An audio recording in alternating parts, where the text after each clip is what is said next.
I'd like to welcome everyone to the 2021 Greenville University Athletic Hall of Fame Banquet. My name is George Barber, and I will serve as your MC tonight.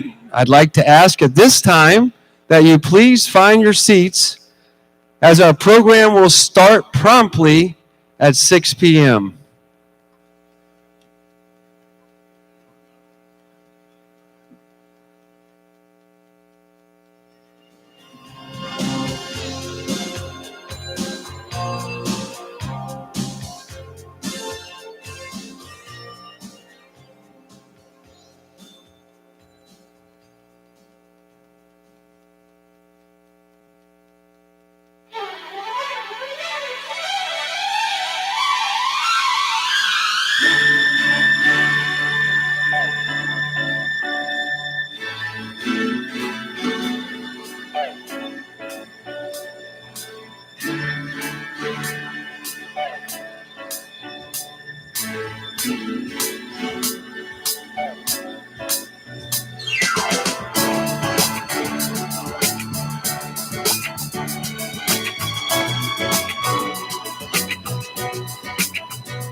If everyone would please take their seats, we're going to start our program in 1 minute. Thank you.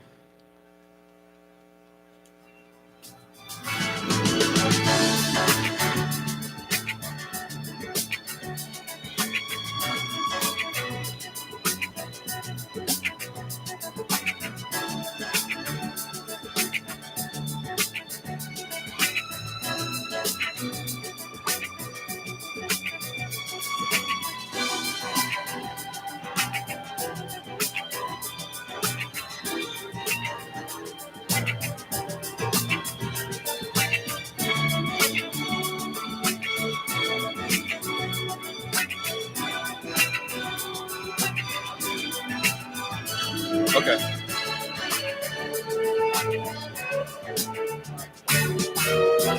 He just doesn't want to press it.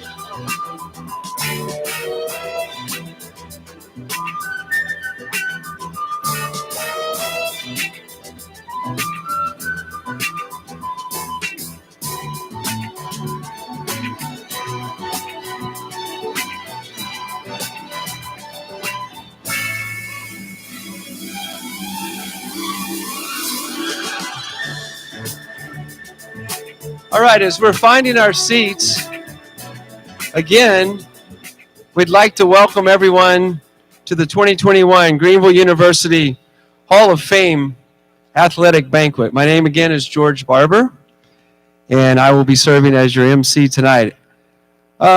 Here to welcome you is our athletic director and head women's volleyball coach, Tom Ackerman, class of 99. Tom will be followed by our associate athletic director, assistant women's volleyball coach, Coach Haley Gibson, class of 14, who will offer our invocation.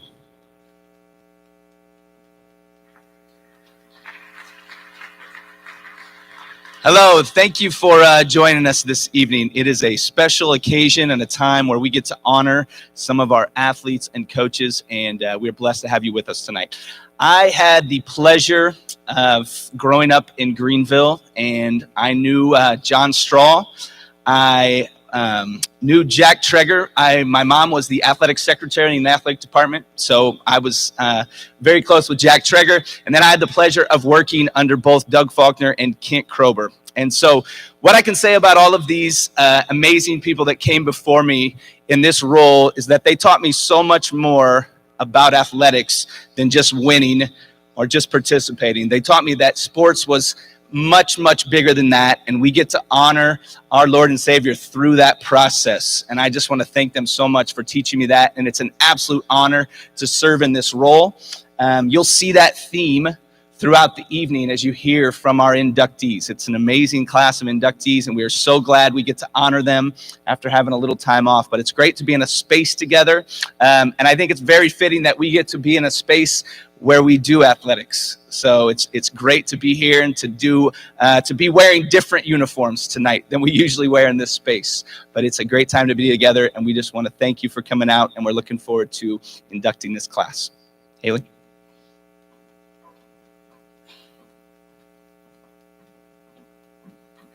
Please join me for a word of prayer. Dear Heavenly Father, as we gather this evening to celebrate the gifts of time and talent you bestow on us, we thank you for those that we are honoring and will induct this evening into our Hall of Fame. We honor their hard work, vision, and accomplishments, and ability to use their resources and talents for good. Romans 8:28 tells us, "You work for the good of those who love you, who have been called according to your purpose," and that is evident in our banquet tonight. Each individual and team has contributed remarkably to our community, and we thank you for their time on our campus. We ask that you bless each interaction and conversation that is had tonight as we spend time celebrating. Bless the meal we are about to receive and allow it to nourish our bodies so that we may continue to do your work in each of our lives. Thank you for being here in our midst, allowing your presence to be known. Amen.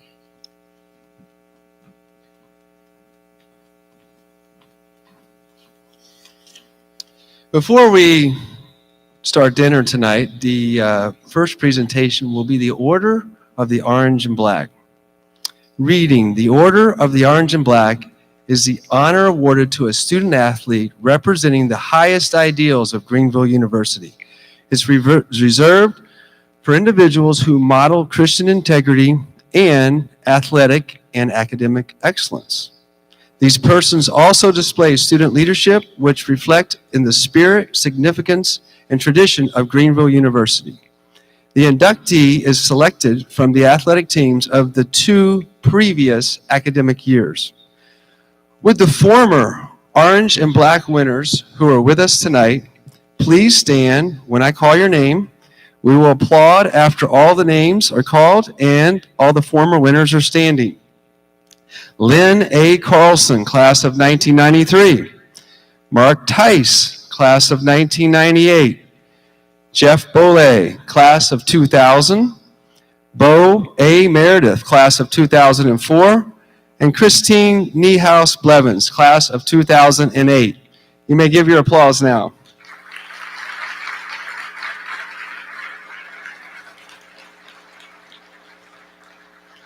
At this time, Greenville University cross country and track and field head coach Brian Patton, class of 1988, will introduce the 2021 Order of the Orange and Black inductee.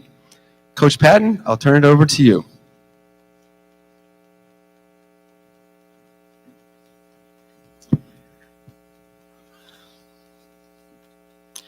Nathan Potts led our team in all facets. He took ownership when he first stepped on campus, determining to make this program better than he found it. He double majored in accounting and business management, had a GPA of 3.94, and earned the university's top academic award for accounting. On the track, he was an NCCAA national champion 5 times over, and he also holds or shares 4 school records. Under Nathan's direction, his senior year, our men's 800 group was ranked as the top 800 group in the Division III level. My favorite statistic for Nathan Potts is when he was a senior in high school, he ran 2:06 for 800 meters. He was not even ranked in the top 22 in the St. Louis area. When he graduated from Greenville, his senior year, he ran 151.7 in the 800.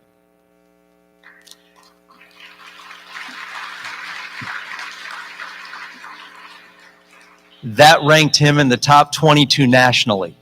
And you think, how did that happen? Coaching. Potts closed his career as the recipient of the NCCA's prestigious Wheeler Award, which is given to the top athletic, academic, and spiritual track contributor. In his nomination of the award, I wrote this: In my 27 years of coaching at Greenville, I can name only one other person who has contributed to our program at the level Nathan has. I often consider Nathan more of an assistant coach than I do a student athlete because of his dependability and input. The high level of Christian character and service that Nathan displayed inspired his teammates. He helped lead team Bible studies. He promoted the Alpha program. The SLAC conference has a sportsmanship team where each program has a representative on that team. Nathan's teammates voted him as their hands-down representative of their team, and he was one of the team's best athletes. That doesn't normally happen. He helped lead team study halls. He was our best recruiter. His work ethic was second to one.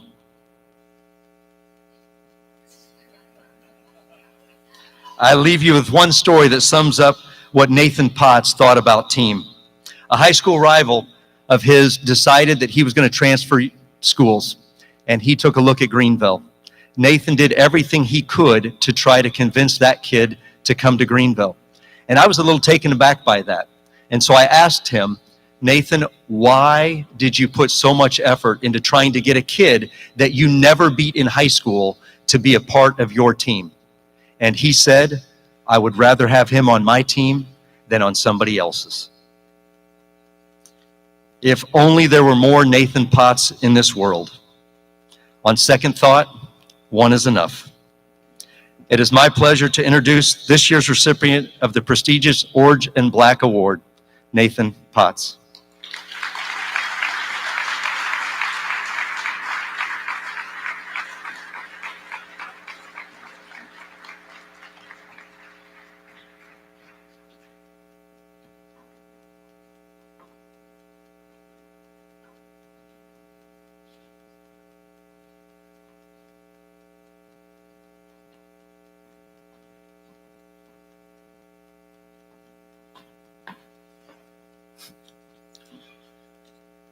Need that a little higher than Coach P does. Wow, what an evening, and it's barely begun, and what a morning. The men won their 18th conference championship this morning, 6th in a row.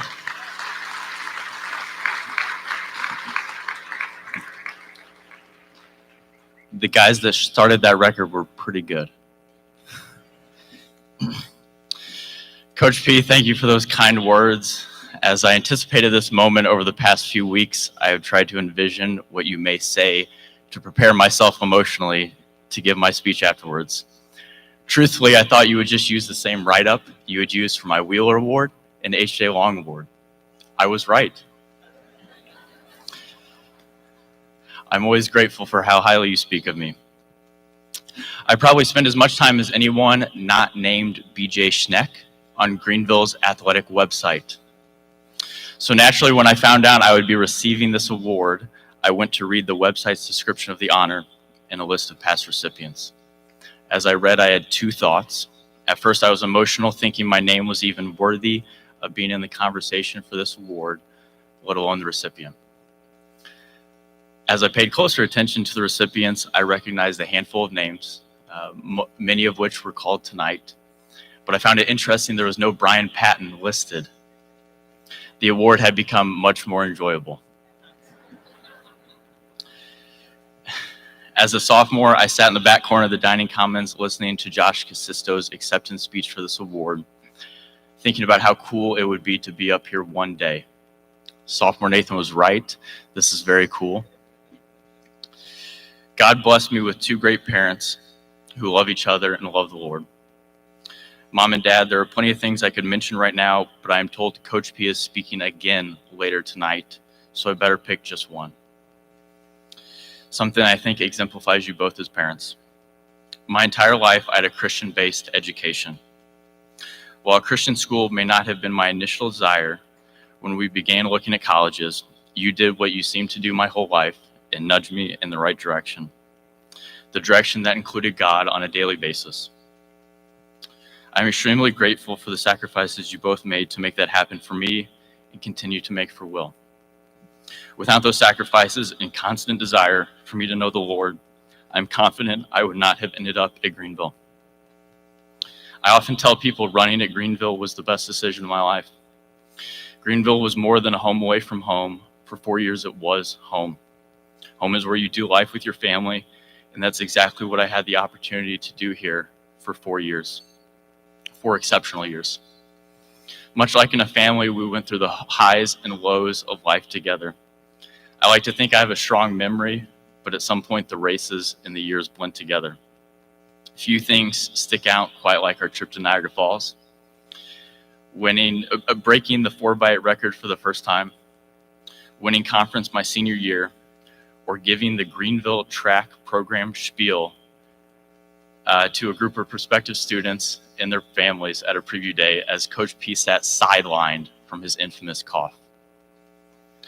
Even now, the fine details of those memories have started to fade, but the feeling of not only the easiest, but the best 2 hours of the day with my teammates is not easily lost. The blessing of having guys on a team who are striving for a common goal, guys who are willing to suffer together in order to achieve that goal. Guys who were often better teammates and friends to me than I was to them.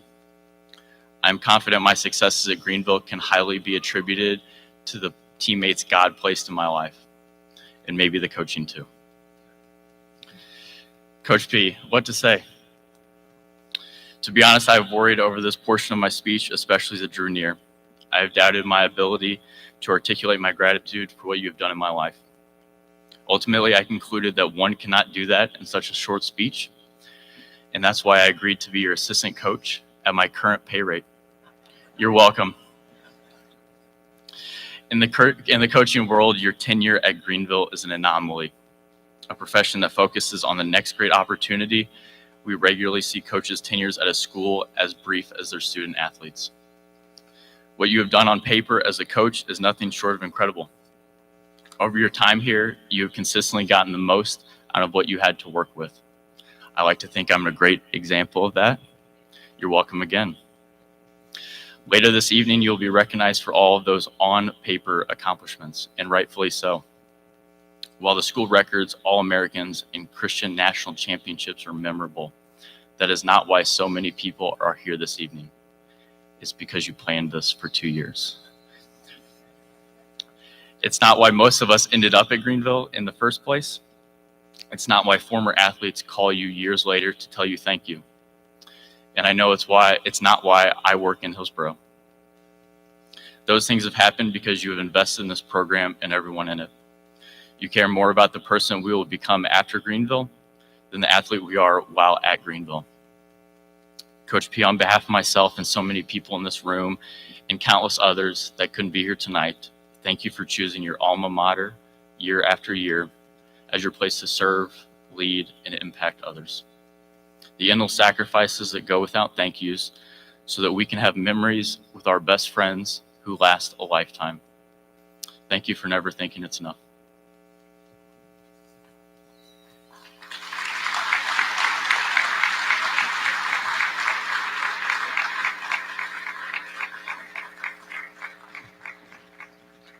That was a sweet jacket he had on. Just prior to dinner, I want to recognize the current student athletes. We have 70% of our student body are made up of student athletes. And you all are the deep roots of that group. And your student athletes really are the front porch of your university or school. People identify with sports so much. And so it's my privilege to ask them to stand, and I'm going to read some of the accolades that they've received over the past 3 years. So with all the current student athletes that are in the room, many of them will be in the back. Some of them are coming straight from the sports field. Almost every sports team competed today. Would you please stand at this time? And we'll clap for them at the end, but just stand up. Please stand up. I'm going to read a couple of things. Since the fall of 2018, these student athletes and coaches have been a part of teams that have achieved the following. 300, look at them, 320 all-conference awards, 19 conference newcomers of the year, 11 conference players and athletes of the year, 12 coaches of the year, 1 conference team sportsmanship award, 317 academic all-conference award. Every team eligible for a conference tournament in the past 3 years qualified. 1 NCAA Division III All-American, 16 conference championship teams, 4 conference tournament championship teams, and 3 NCAA tournament qualifying teams. Would you give these young men and women a big hand?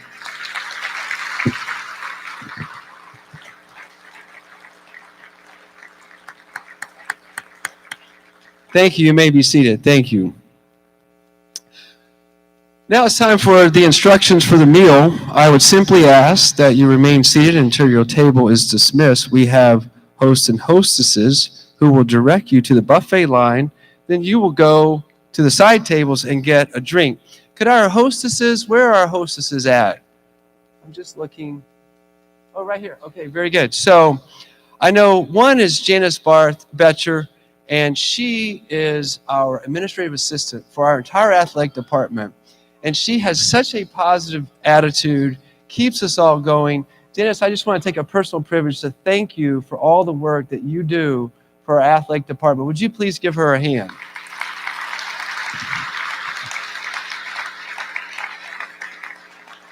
I know there's some volleyball players helping. As a hostess, my wife is helping. My wife, Lisa, is she over there? Where is she at? She's over here. So probably with my basketball team. We've been married for 32 years, and I like to say when we got married, I said, honey, I'm a coach. I don't really understand the marriage thing. If it's all right with you, I'll make all the big decisions, and you can make the small decisions. And she said, no problem. And would you believe for 32 years of marriage, not one big decision has come up yet. All right. Please enjoy the PowerPoint that will scroll during the meal. It includes photos of our current Greenville University team, as well as slides that recognize the Greenville University sponsors that have made this weekend possible and whose support throughout the year underwrites expenses of this weekend in events during the year. So remember the buffet line, then your drinks over here, and wait for your hostess. Please enjoy your meal.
So I'd like to announce that if you want seconds, there's plenty. We're going to start the program in about 5 minutes.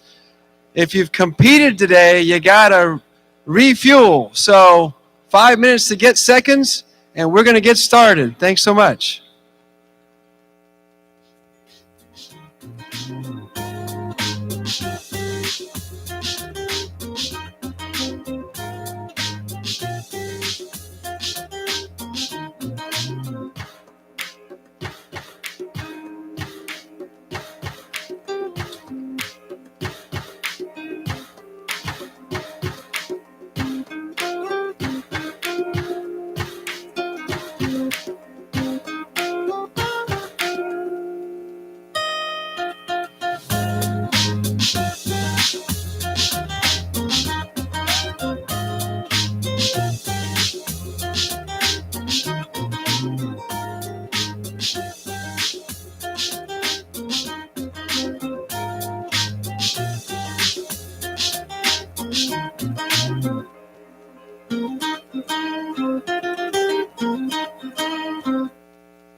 As we head into the induction time of the program, I'd first like to direct your attention again to the Greenville University sponsors who have been recognized on our screens this evening. Each person in our audience has a sponsorship directory at their place setting that provides a little bit of information on each of these sponsors. We ask that you thank them when you see them, and we encourage you to support them and their businesses. We want to express a special word of gratitude to the Mosaic Family Wealth and Pinnacle Sign Group for their premier executive marketing sponsorship of Greenville University this year.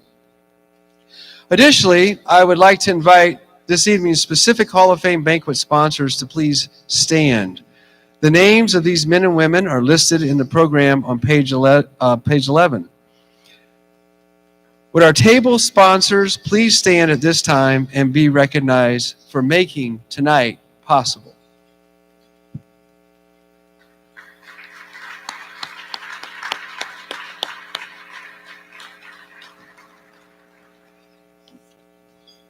And now, it's time to introduce our honored guest tonight at the 2021 GU Athletic Hall of Fame class. Our first honorees are being inducted into the team category. Here's a description of the team category.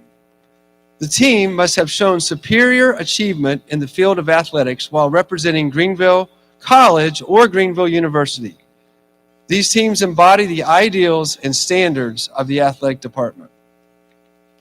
If you were a member of the previous 19 teams inducted into the Hall of Fame, please stand at this time and receive our applause. Please stand. Yes.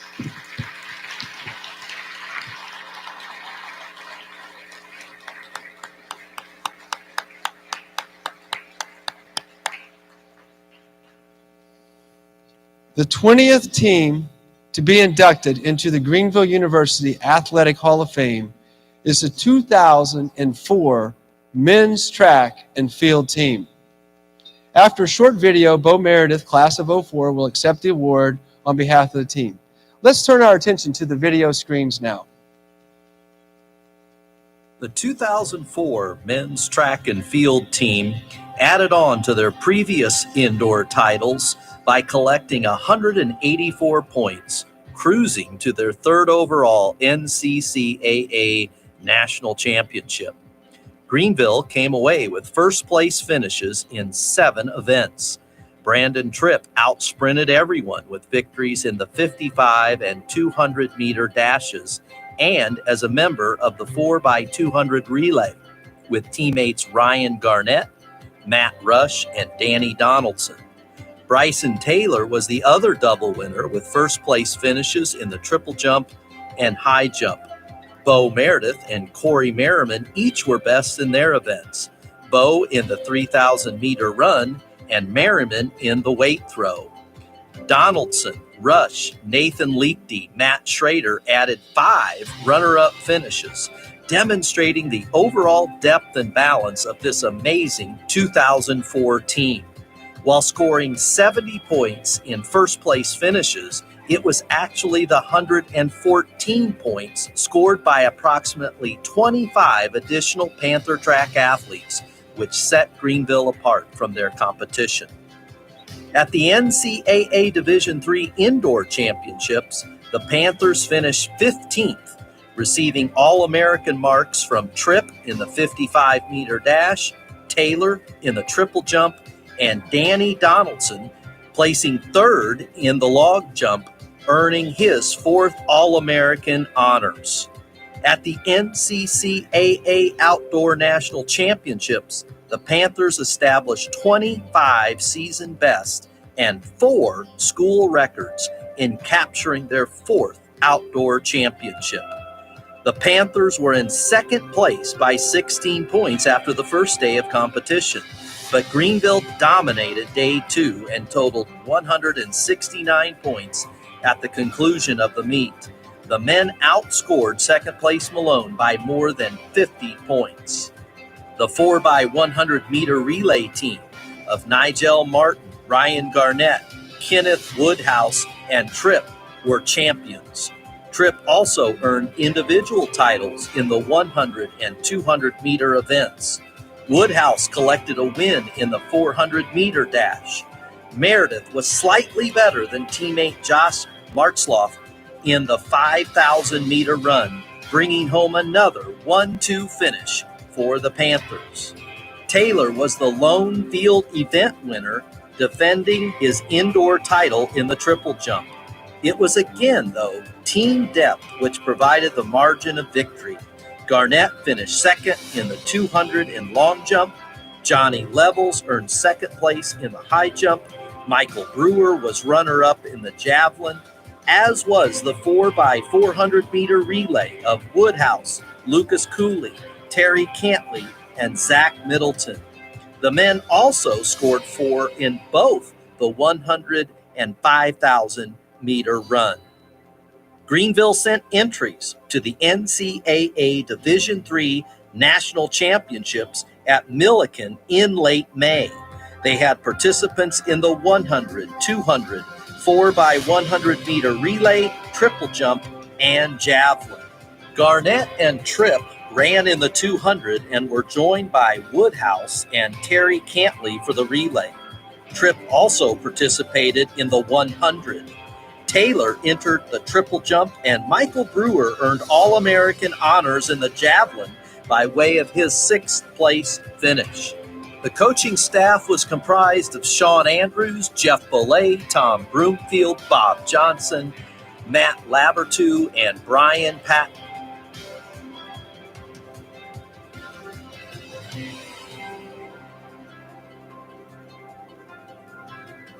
The athletic department is pleased to induct the 2004 men's track and field team into the team category of the Greenville University Athletic Hall of Fame. Here to accept the award on behalf of the 2004 men's team was team member and graduate of 2004, Bo Meredith.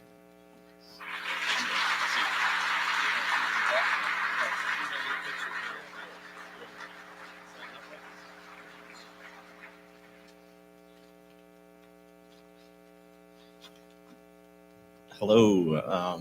It's probably been about 8 years since I've given a talk. I've actually, I used to be a nuclear physicist, and I gave talks in India, Italy, all over the country.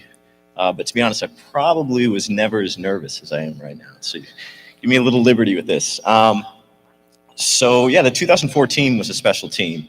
And I think it kind of all starts with our coach, Coach Brian Patton. As people have talked about him before, and you'll see later tonight more about him. One of the things you might not know is Coach Patton loves to dance. So we'd go to Memphis, we'd go to Beale Street, and they play some music, and Coach Patton would, he had a patented move, actually. He would get on one leg, his arms would go like this, and then he would do this maneuver right here, and it just was nonstop fun. And he'd smile, his big smile, and Antoine Garnett used to say he had pulled out his deck of cards and just have a blast. And Coach Patton had a jubilant spirit, and I think it's one of the things that's definitely brought us together.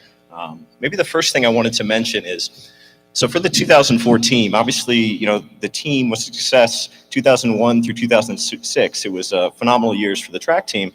But I think, again, so one thing I want to say is generations. We've had many, I think, generations, both in terms of family that have come through here. So the Snyders, Ben Snyder is one of the inductees, and his brother Justin was here before. The Garnetts, Antoine and Ryan, Bolays, the Nemeths. I think that's a big testament to the fact that this school is a special place. It's a place where families want to continue the tradition of people that came before them. And like the 2001 through 2006 team, I'm just kind of make some generalizations here. It didn't start in a vacuum. It started with a seed or a nucleus, and I think to begin with, that's Coach P. I think there was a vision, there was a passion, and a faith, and a bit of salesmanship as well that I think kind of created this. And it starts with in the distance side, starts with the Mark Tices, the Jeff Bolays, Jimmy Beans, Antoine Garnett, Justin Snyder. And then it led to the people on the 2004 team, including, Andy Bratton, Steve Wilson, Josh Martzoff. And the same can be said for the sprinting team. So you started out with some solid people in Shane Kress and Toy Watts. And then all of a sudden, Kenneth Woodhouse and Brandon Tripp come in running, 48 seconds and 10.6 in the 100. And it's just, I think it was a very contagious effect that kind of brought everything together. So I think that's something that's kind of special about this place is the passion. I know when I first came to my recruiting trip, I was greeted by Jeff, by Antoine, by all these guys, and I felt the passion here. And I think that's something that's very special about this place. So I think that's something, generations, again, is something I wanted to stress. I think now I wanted to mention a few kind of fun memories, I think. So we mentioned Kenneth Woodhouse, right? He's a guy that, he won the 400 that year. Ran, I think, 48.3 in the 400.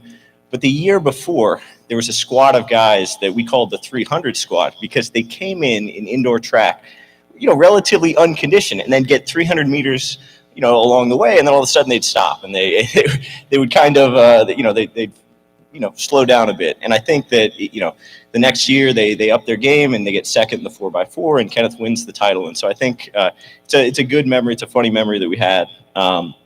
There's another person that was kind of unconditioned that year. It's actually me. So there was one race. It was a 1500, and I like to always sprint at the end. So I was, with 300 meters, 350 meters to go, I decided to take a sprint, and Josh Martzoff is right behind me. And probably with about 15 meters to go, I literally melted in the ground because I couldn't run anymore, and I crawled across the finish line. Meanwhile, Josh comes behind me, and he's kind of, raising his hands up in celebration because he got the victory. But again, it was one of those things that it happened. It was a good memory that I have. I think that one of the best memories from Christian Nationals I have is again, we have Brandon Tripp running really fast, Bryson Taylor jumping super far. But one of the best memories I have is the 10K, where Nathan Lichty and Seth Nemes finished fourth and fifth place.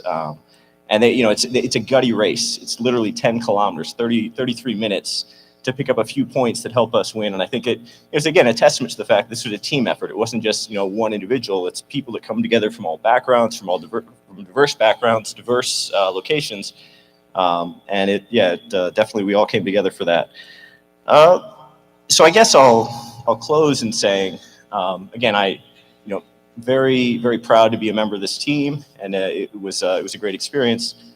I think two lessons I'd like to impart to kind of the current athletes is, like, one, don't measure yourself just against your local competition. Just try to effectively be the best you can overall. So I know we want to look locally. Oh, how do we do in this particular race? But I'd actually say look farther. Try to be the best you can overall, right? Look at the Division I runners, see what they're doing, and try to match their times. I think at the end of the day, you need to measure yourself, measure your excellence, also against the global competition as well. I think that's one way you can continue to strive and never settle. And I think that's a lesson that actually works out in life. It's one of these things where you want to continue being excellent. The other thing I'll say is basically just, again, I think everyone here understands this. Be good to people.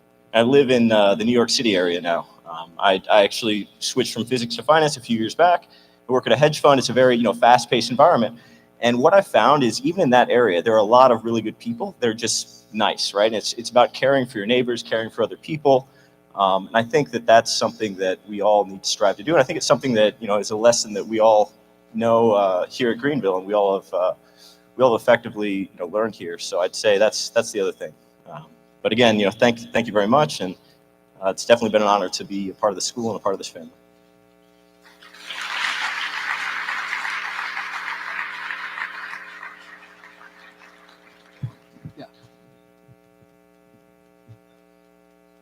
Yes, with the 2004 team, if you are here tonight, please stand. Thank you, members of the 2004 team.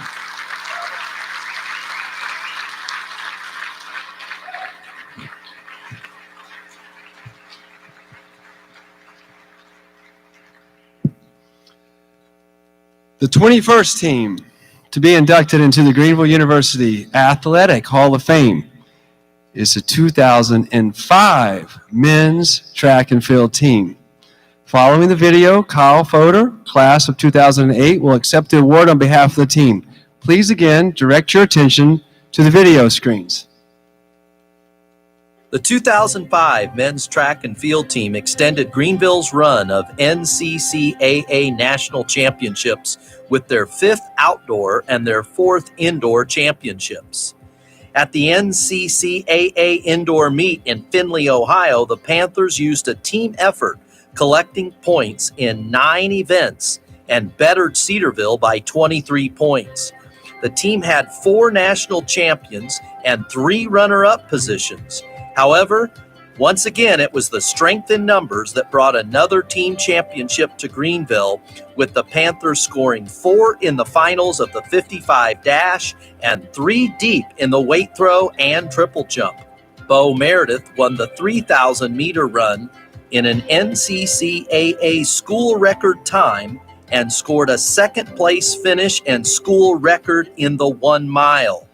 Ryan Garnett earned a part of 3 titles for Greenville, winning the long jump and as a member of 2 winning relays. The 4x200-meter relay team of Garnett, DeAndre Williams, Brandon Tripp, and Matt Rush led from start to finish.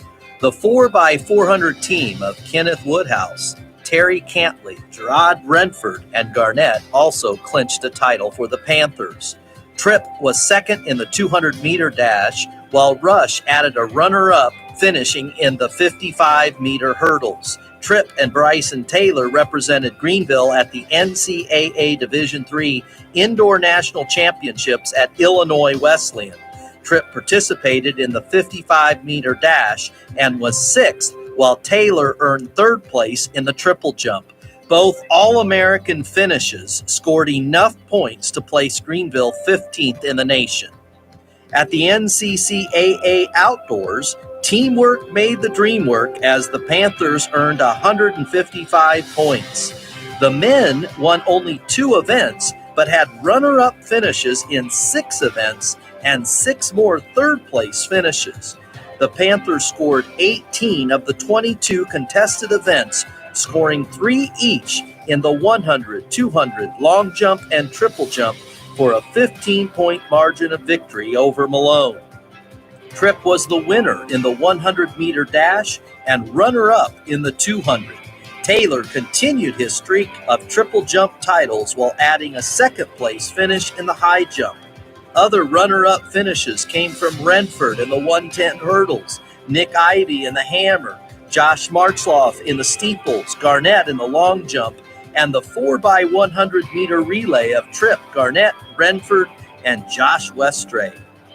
For the 6th year in a row, the Panthers had multiple qualifiers for the NCAA Division III Outdoor Championship.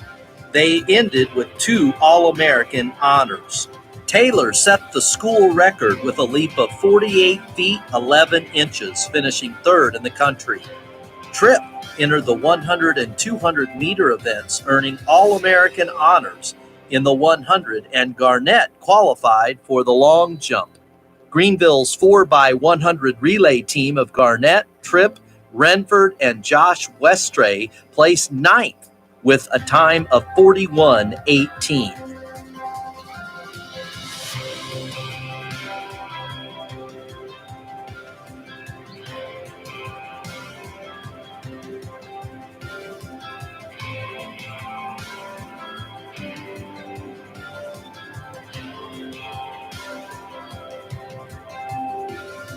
The athletic department is pleased to induct the 2005 men's track and field team into the team category of the Greenville University Athletic Hall of Fame.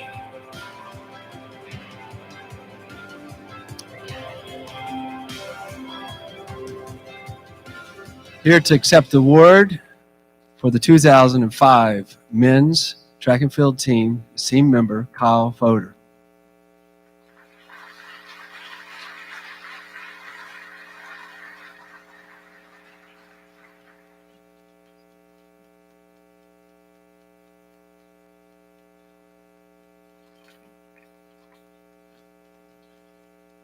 Boy, has it been good to be back here and kind of see all the old memories and relive the fun times and some of the embarrassing ones too.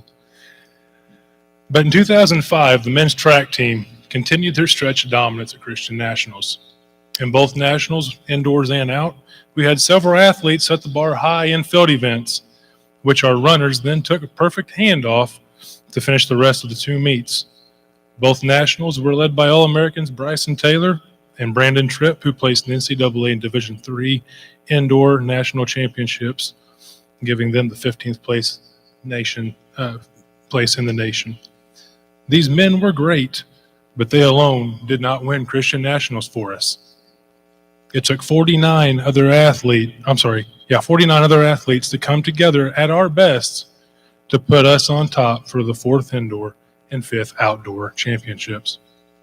In high school, track was just a sport where you could compete individually, you could laugh with your teammates and competitors, and you could teach each other at meets even if they were your competition. When I came to Greenville, I thought track would be a little bit different, but to my surprise, it wasn't. In fact, it was exactly the same, just more hard work, time, and dedication. Through GC Track and Field, I found a family who was so close to one another that it didn't matter what event you were in. Every athlete loved each other. We supported one another on and off the field, and we all had a close connection with every coach, no matter who they were or what event they were over. We had a coaching staff that had taught us how to encourage others, to help build our confidence and become better athletes. We constantly pushed each other in the weight room, on the practice field, to achieve new PRs daily to ultimately be our best when it comes time to nationals. When we would get a swim practice, it would be full of games, laughs, and friendly competition. I was fortunate to be a part of all 3 of these teams being inducted tonight. So I will go ahead and apologize now in case my memory is a little faint and I kind of mix some memories back and forth between all 3 teams. But some of those memories that I'd like to share with you, I'll never forget the infamous ice bath that we had to take daily, it seemed like. I always had that little rubber ducky that had hot on the bottom of it. So when you were freezing your toes and you couldn't feel them, flip that rubber ducky over and it says hot, just to remind you it's not as bad as you think it is. Or all the thrower gatherings at Coach Tom's house, or even the numerous team builders that Coach P would have for us. And one of those memories that I have with that is, I don't know how many of you watch UFC fighting, but I had, and Coach brought Matt Hughes. He's the welterweight championship for UFC, and he came, brought him to a meeting. We got to meet and greet him. He brought his belt. We actually got to see it and feel it, and we were able to go upstairs, and if we dared, we could wrestle with him, and a few of him took him on.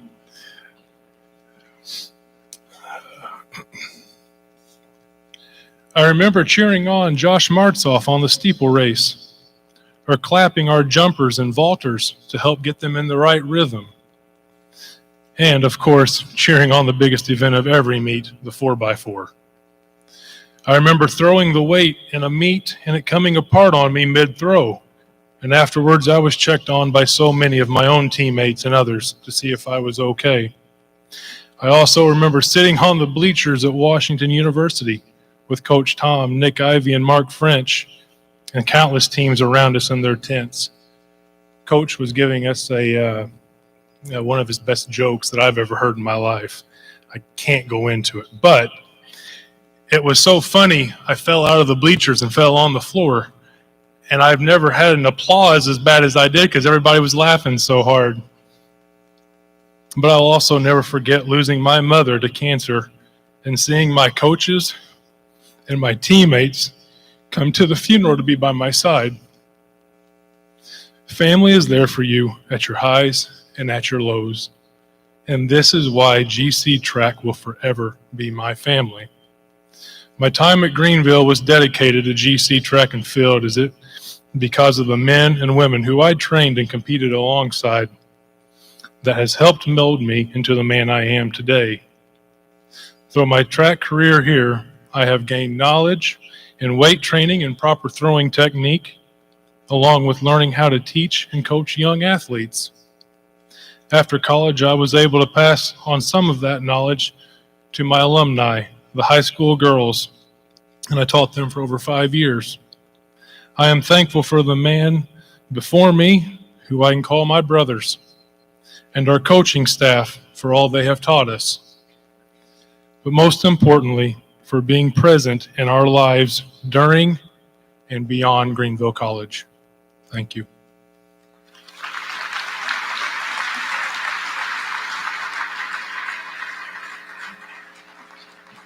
Thank you, Kyle. Would the members of the 2005 men's track and field team, many of you probably were members of both of these teams, please stand at this time. We might recognize you.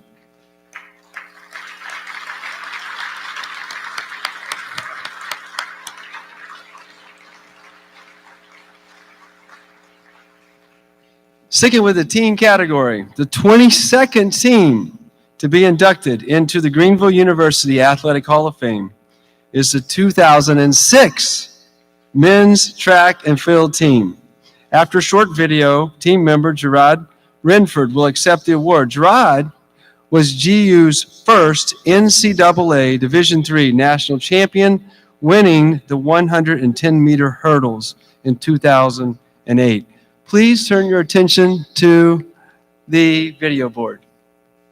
The 2006 men's track and field team completed Greenville's dynasty of the NCCAA National Championship teams with their 6th straight outdoor national title. This feat has only been accomplished by 2 other schools in the history of the NCCAA. Coaching consistency had been a key during Greenville's championship run, and all coaches returned with the exception of distance coach Jeff Koele, who was replaced by veteran Steve Emmett. The 2006 championship run did not start with the same fanfare during the indoor season. At the NCCAA Indoor National Championships in Cedarville, Ohio, the Panthers were defeated by the host to end their reign as the indoor national champions. Greenville's second-place tally of 124 points fell short of Cedarville's 146 points. The men's team recorded indoor titles by Edgar Townsend in the 55-meter hurdles, Ryan Garnett in the long jump, and Reggie Anthony in the triple jump. Townsend teamed up with Brandon Tripp, Kenneth Woodhouse, and Gerard Renford to win the 4x200-meter relay. Despite their second-place showing, their depth left hope for the outdoor campaign as the Panthers again scored 4 in the 55 and 3 deep in the 255 hurdles and triple jump. Renford, Garnett, Townsend, Tripp, Woodhouse, Kyle Fodor, Curtis Flake, and Kevin Kirchner all found themselves placing in multiple events. At the NCAA Division III Indoor Championships, Bryson Taylor and Townsend represented Greenville. Townsend was 10th in the 55-meter hurdles, while Taylor had his best finish with his national runner-up performance, securing his 6th Division III All-American honor. At the NCCAA Outdoor Nationals hosted by Taylor University, Greenville used team depth to outdistance Malone 168 to 130. The Panthers netted 20 top 5 placings, Recording national titles were Renford in the 110-meter hurdles, the 4x100-meter relay team of Renford, Brandon Tripp, Josh Westray, and Garnett, and Taylor in the triple jump. Those producing second place finishes were Tripp in the 100-meter dash, Townsend in the 110-meter hurdles, George Atchison in the triple jump, Terrence Poe in the shot put, and Nick Ivey in the hammer throw. Among the third place finishers were Tripp in the 200-meter dash, Josh Bond in the 800-meter run, Andy Tomac in the 3,000-meter steeplechase, Taylor in the long jump, and Kyle Fodor in the hammer throw. Ryan Garnett scored in more track and field events at the NCCAA Championships than any other Panther track athlete. Garnett's name was found a jaw-dropping 31 times in the scoring column. The Panthers had 6 entries qualify for the NCAA Division III Outdoor National Championships. Tripp raced in the 100-meter dash, and Townsend and Renford participated in the 110-meter hurdles. These 3 added Westray to the 4x100-meter relay team, which collected a 4th place finish to earn All-American honors. In the field events, Taylor entered in the triple jump and Ivey competed in the hammer throw. The athletic department is pleased to induct the 2006 men's track and field team into the team category of the Greenville University Athletic Hall of Fame. Here to accept the award for the 2006 men's track and field team was team member and Division III national champion Gerard Renford.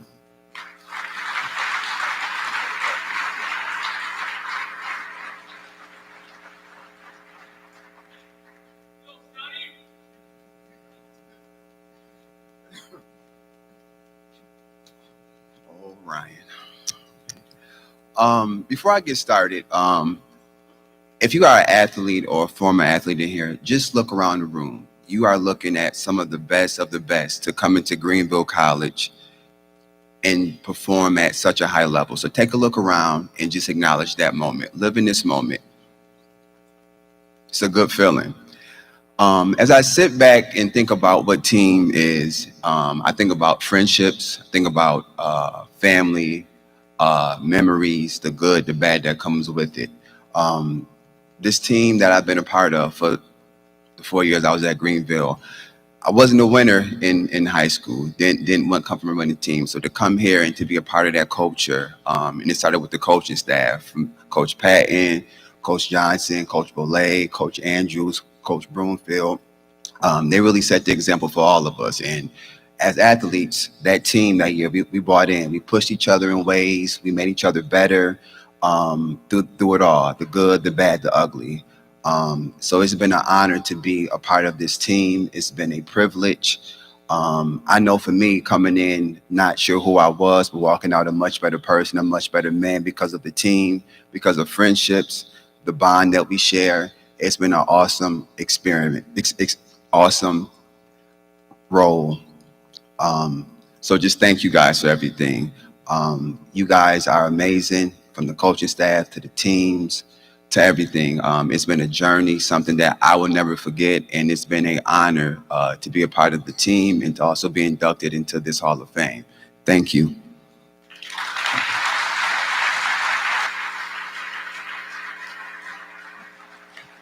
Thank you, Gerard. Would the members of the 2006 men's track and field team, Hall of Fame team, please stand?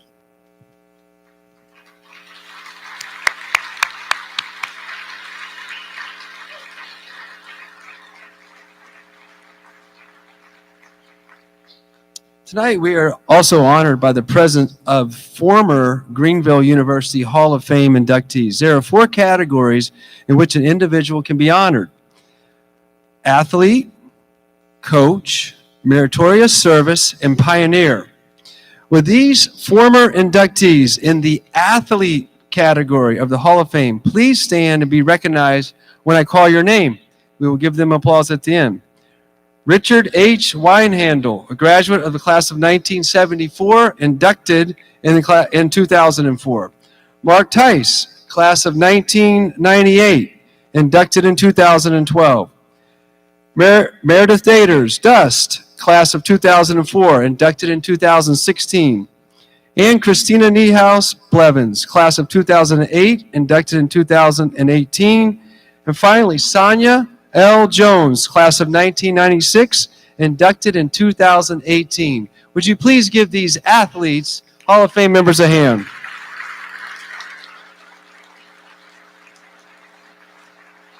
And I must say, in a crowd this size, and we do our best, if there is someone that I missed that's an athlete that's here, please forgive us and raise your hand and we'll certainly introduce you. I think we're good. All right. Would Hall of Fame members in the coach category who are with us tonight please stand and be recognized? David Altop, class of 1966, inducted in 2000, and Bob Johnson, class of 1968, inducted in 2012.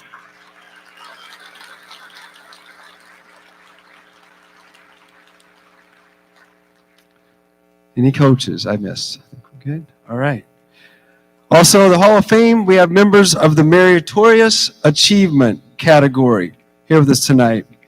Tonight, we are really honored because I know he just moved from Greenville. So happy that he's back.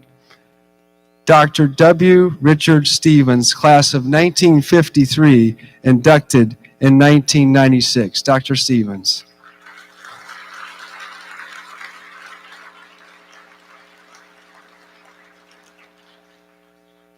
And now, on to our individual athlete Hall of Fame award inductees. Here's a summary of the category requirements.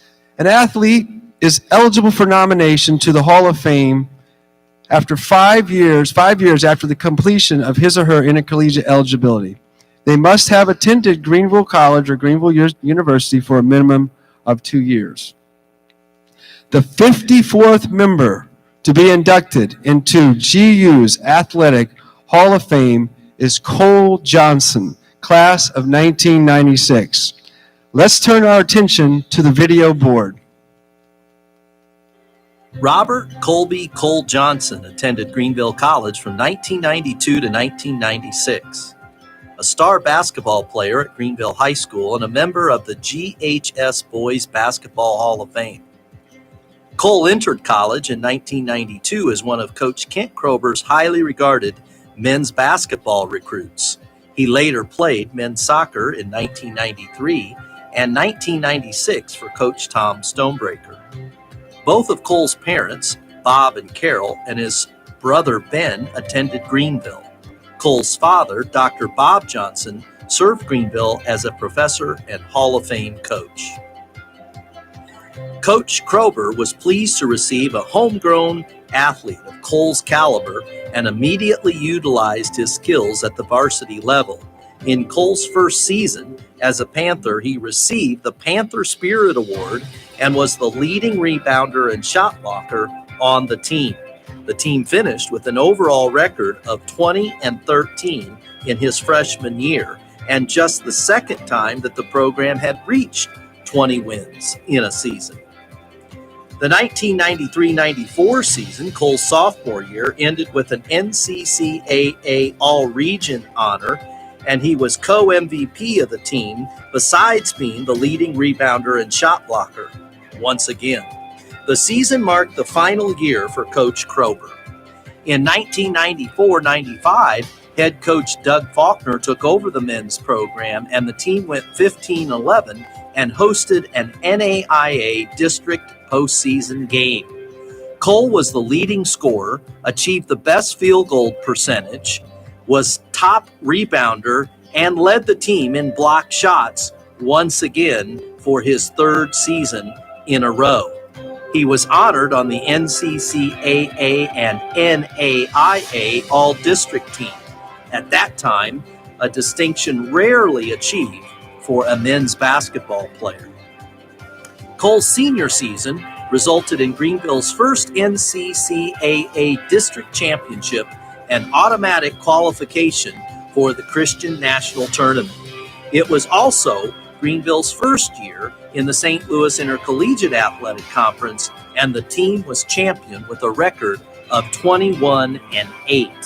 Koele was the SLIAC Player of the Year, first team All-Conference, and an NCCAA All-American, while leading his team in scoring, field goal percentage, rebounds, and block shots. When the dust finally settled, Koele scored over 1,600 points, ranking second on Greenville's all-time scoring list. He was second in career rebounds, and maybe the most impressive stat is Koele holding the record for most blocked shots in a single season, a single game, and in totality. Coach Faulkner called him the Bill Russell of basketball at Greenville. Koele stayed for a 9th semester as he completed his elementary education degree, and he rejoined Coach Stonebreaker's men's soccer team. As a sophomore in 1993, he was on the men's soccer team that played in the NCCAA Nationals. He helped lead the 1996 team to a record of 10-7-4 while receiving SLIAC First Team All-Conference honors and an NCCAA All-District Award with 5 goals, 13 assists, and 23 points. In 1996, Coach Johnson began his teaching and coaching career and has been an educator for over 20 years in Texas. Today, he is the athletic director and head boys basketball coach at Legacy Christian Academy in Frisco, where his basketball team holds the distinction of being a 2-time state champion. Koele and his better half Emily have 3 sons, Caleb, Cooper, and Ben. The athletic department is pleased to induct Robert Colby Johnson into the athlete category of the Greenville University Athletic Hall of Fame.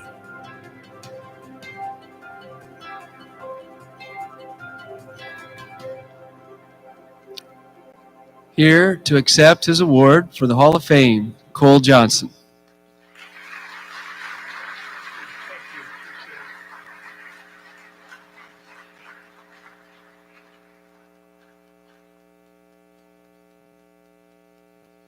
Well, this is only going to have to be moved down lower in a second.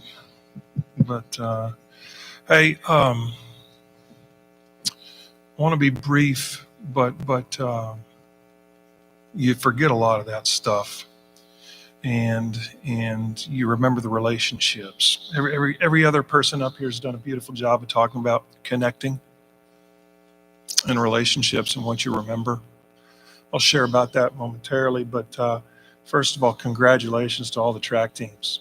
I pray you have more success in life as a Christ follower than you found in track. That's the prayer. So thank you as well for just this award. I'm honored. I'm honored. You know, almost daily, I look in the rearview mirror of my athletic time here, and I see what I can pick up from the rearview mirror and how I can apply it in front. I see what can I do to extrapolate behind me and put it in front of me and affect somebody else. So a couple stories come to mind real quick. My senior year, at the beginning of the season, Fontbonne University men's basketball coach Lee McKinney communicated to Coach Faulkner that he had been diagnosed with cancer. And so we committed as a team to pray for him. A group of 18 to 22-year-olds, what does that mean? Well, we had no idea what that really meant, but we chose to pray for him, and we chose to pray that God would heal him.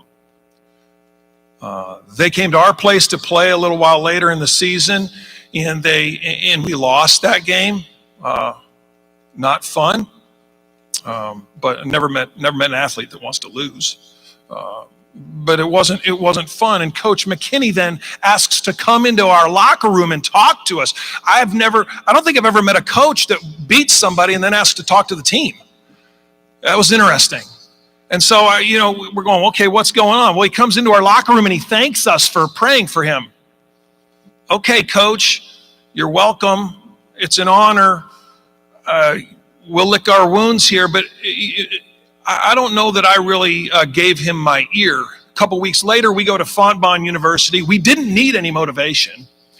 We end up beating them at Fontbonne University. Coach McKinney asks Coach Faulkner if he can come into our locker room again. Now, we just served up to him a big loss, and that was nice. And now he's asking to come into our locker room again after his team just lost. And so we gave him our ears a little bit more. And he comes in and he says, guys, I just want to thank you for praying for me. And we're going, wow, okay, yeah, you're welcome. It's what we've committed to. And then he said one more thing, and it forever changed my life. He said, I just want you to know that when I went to the doctor yesterday, they told me I have 5 chemo treatments left because they can't find a trace of cancer in my body anywhere.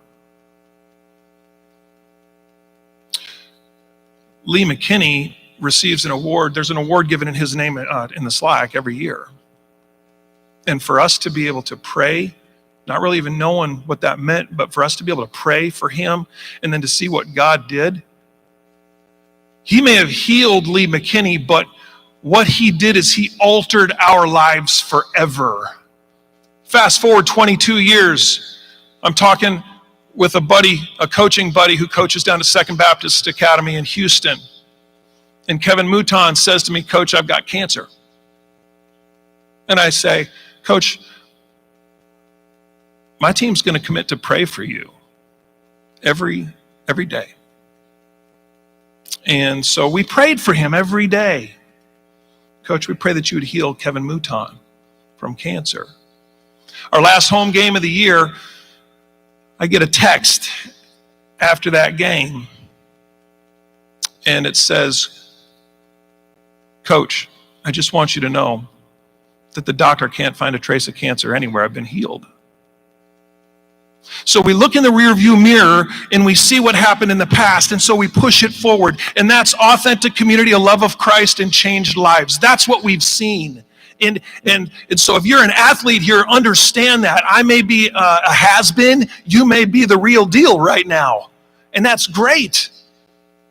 But sometime soon, you're going to look in the rearview mirror and you're going to see what you can do moving forward.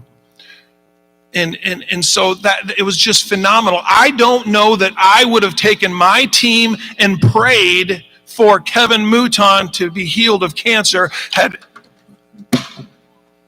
Anybody see that? Sorry, 1 second. I broke it. Is that a first? That's definitely not going to get me a key to the city, is it? Good boy. Okay. Well, let's continue. So I don't know that I would have taken my team and prayed for Coach Mouton every day had Coach Faulkner and Coach Wilcoxon not led that charge when we were here. Last story I'll share with you.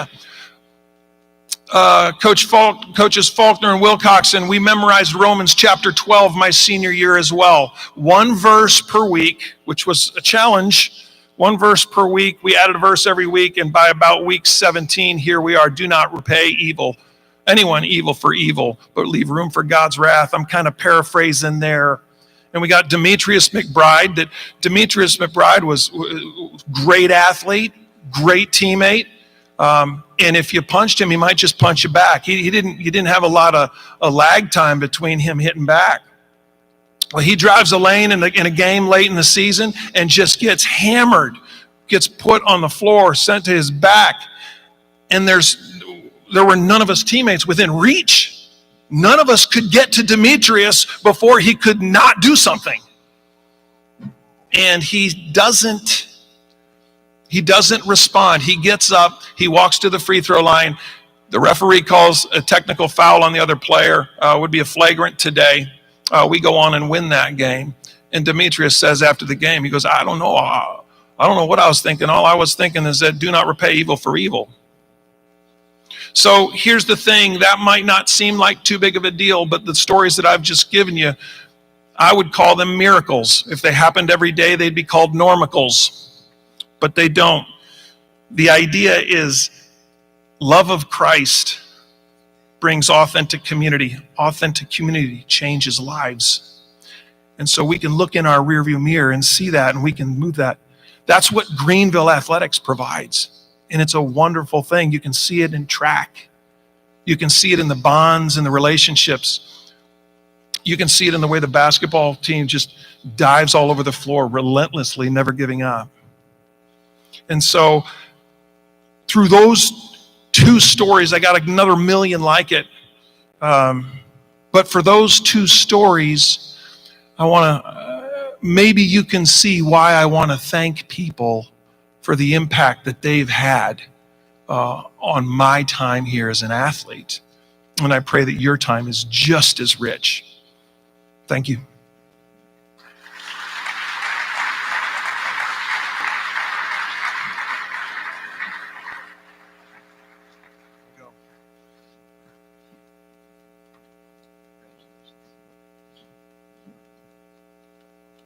There are other ways to get a key to the city.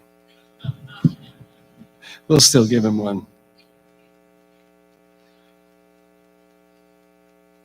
All right, moving on. The 55th member to be inducted into the GU Athletic Hall of Fame is Amy Brinkerhoff Aguilar from the class of 2004. Please turn your attention to the video board. Amy Brinkerhoff Aguilar, a women's basketball standout, attended Greenville from 2000 to 2004. She came to Greenville after helping her Paris, Illinois high school girls basketball team to an IHSA regional championship in 2000. While at Greenville, Aguilar was a member of head coach Roy Mulholland's first recruiting class and was also recruited for track and field, competing for head coach Brian Patton for 2 seasons. Over 4 years, the women's basketball team went 67-44, and she played in 109 out of the 111 games. She helped lead Greenville's basketball teams to their first appearances in the NCCAA National Tournament, reaching the tourney in 2002 and 2004. While competing as a Panther, she achieved career marks of 1,395 points, which equaled 12.8 points per game, 528 field goals made, 267 free throws made, 701 rebounds, which equaled 6.4 rebounds per game, 197 assists, and 142 steals for those of you keeping score in the crowd. All of that put her in the top 10 student athletes that have played for Coach Mulholland at Greenville. She is first among Coach Mulholland's players in field goals made and second in points per game, and rebounds. In Amy's first year, she joined the team and helped them qualify for the NCCAA regional tournament, ending with an overall record of 16-10. As a freshman, she scored 224 points at an average clip of 9.3 points per game. During her sophomore season, the squad won NCCAA North Central Regional Championship as the team went 20-9 and advanced to the NCCAA National Tournament for the first time. She finished with 263 points and a 9.1 points per game average during the season.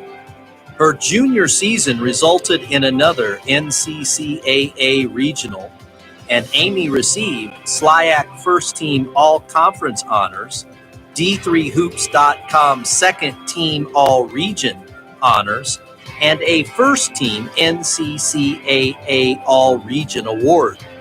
Her 2002-03 scoring average of 18.2 points per game is the highest for any of Coach Mulholland's players at Greenville and ranks 5th in Greenville women's basketball history. The 2002-03 team completed the season with an overall record of 15-11. Amy capped her college career as the team returned to the NCCAA National Tournament and ended with a season record of 16-14, qualifying for the national tournament as an at-large selection. She was second on the team with an average of 14.5 points per game. When the season concluded, she was honored as a member of the SLIAC Honorable Mention All-Conference team. Academically, Amy earned a 3.93 GPA. This academic prowess made her a member of the COSIDA Academic All-American Third Team, becoming Greenville's first honoree to receive this prestigious national award. She acquired a Bachelor of Science in Elementary Education in 2004 from Greenville, where she met her husband, Robert. They married in 2005, and they have 2 children, Olivia and Josiah. She has spent her professional career as an elementary school teacher and instructional specialist in the Katy and Cypress Fairbanks school districts in Texas, where she has twice been a Teacher of the Year within the Cypress Fairbanks School District. The athletic department is pleased to induct Amy Brinkerhoff Aguilar into the athlete category of the Greenville University Athletic Hall of Fame.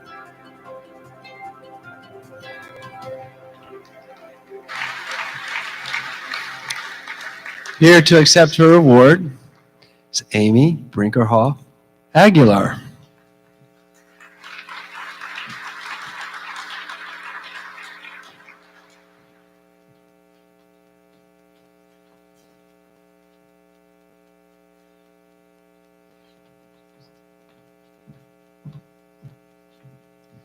Cole, you're a lot more comfortable in this with this microphone than I am. I don't think I've ever been so nervous before in my life, but thank you for that video. Thank you to those who nominated me. This is truly an honor. If I'm going to try to keep it together, but I've cried every time I've given this speech, so bear with me.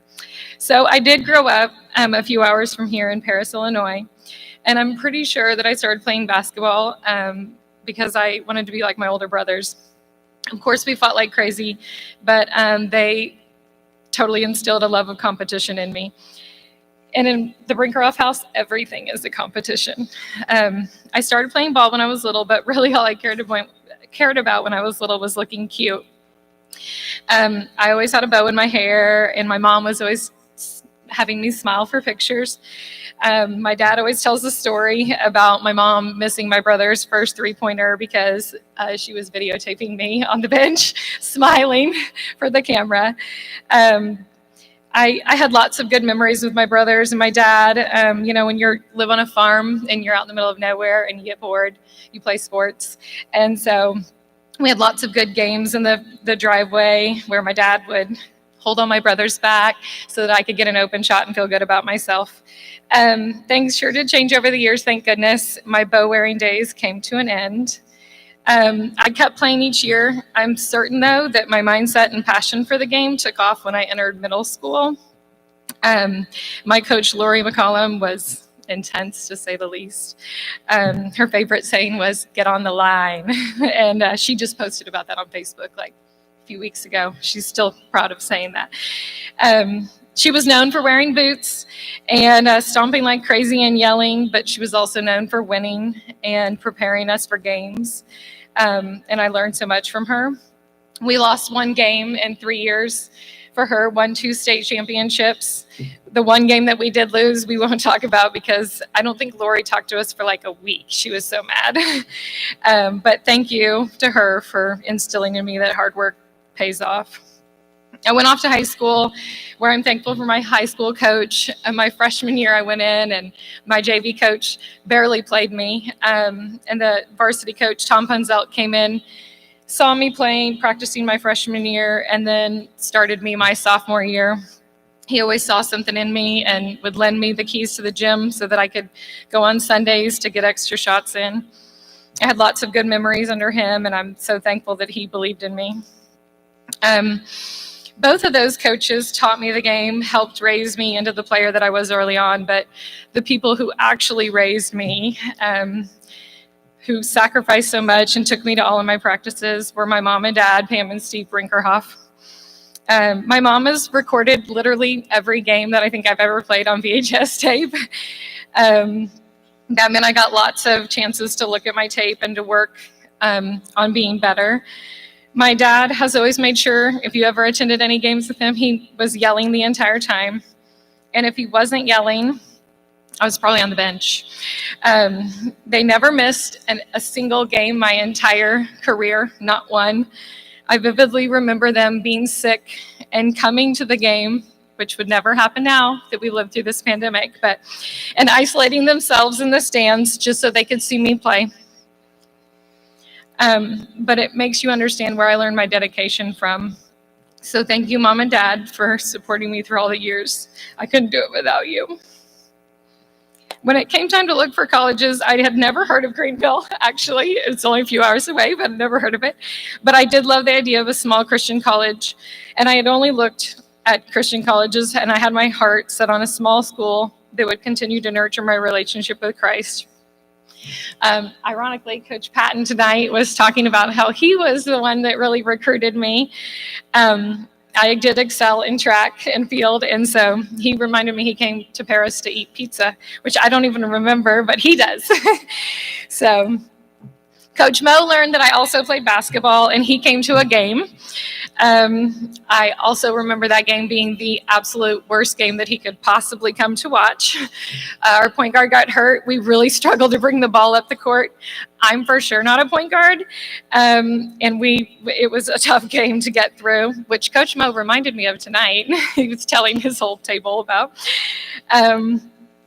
But even after all of that, he was still interested in me coming to play, which I'm thankful for. And coming to Greenville to play for Coach Mo was the best basketball decision of my life. I am thankful for him believing in me in the start. Maybe it was a little questionable after that game, but that terrible game did motivate me even more. That when I stepped on the court for you, Coach Mo, I knew that it was time to prove myself. And honestly, that was my mindset every time I stepped on the court. I always felt every year or anytime we started a new season that I had to prove myself that I would be one of the 5 ladies on the court. I was not a flashy player. You can ask anyone, but I did love to play defense. I loved setting picks. I loved fast breaks, getting scrappy rebounds. For me, it was just all about that kind of those little things that make a player great. I know leaving my family and everyone that I loved wasn't easy for me, but when I had coaches like Coach Mo, Coach T, and Coach Hogue, it made the transition so much easier. I came here knowing no one, so my freshman year, I came without a car, but I did want to attend the church at the edge of town. So Coach T would come to my dorm and pick me up and take me to church. He treated me like I was part of his family. And that's honestly the love that people here at Greenville give. Had lots of great teammates that grew me. Jada loved to push me around. Misha as well, setting picks. Julie was our point guard and handled the ball so well, pushing it up. Amber loved to take shots, and they all kept us on our toes. And I'm so thankful for them being able to push me every day because I grew so much because of them. In the classroom, the professors here prepared me to go into the world of education. I left here feeling confident and ready to teach. Like I said earlier, I came here knowing no one, and I remember walking away from my parents the day that I moved in, just crying my eyes out as I walked across the field out here. What I didn't know in that moment was that I would be the love of my life here.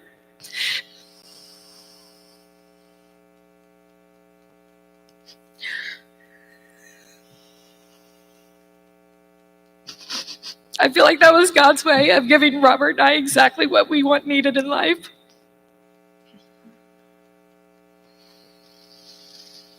I'll be forever thankful. I'm so sorry. I'll be forever thankful for the start of us. Now, Robert, I'll be honest, didn't come here for the Christian community like I did, but his personal relationship with Christ did begin here. He came to church with me when we started hanging out, and it just took off after that. It's been a joy to see him grow in his love for Christ over these years, and I'm so proud that when it was time for him to move back to Houston, the first thing he did was find a church for us to attend. He found just the right one with the best people, and it was truly a community that we love. Never did I dream that I would end up moving so far away from home. I followed him back to Houston, but I think that it was the very best thing for us, and it took my mom a little bit of adjustment. She was not happy about me moving so far away. But it still blows my mind that Robert found this little bitty town when he was living in Houston. That's where he grew up. And if I had anything to say about it, I think Robert would have my next Hall of Fame vote. He was pretty amazing on the football field and still holds lots of records on the Division III board. And it was fun for us to both be athletes together here. The Christian foundation that was both instilled in us both at Greenville is now the foundation for our family and the glue that holds us together. The two of us spend every weekend running after our children at their sporting events for Olivia and Josiah. And there's nothing better than watching our kiddos compete and love the game. So in closing, thank you to everyone along the way that supported me, believed in me, pushed me, grown me. I know writing this speech and receiving this honor is such an emotional journey for me down memory lane. I've truly been blessed with so many incredible people in my life, and I'll be forever thankful for this moment and for all of my experiences here at Greenville.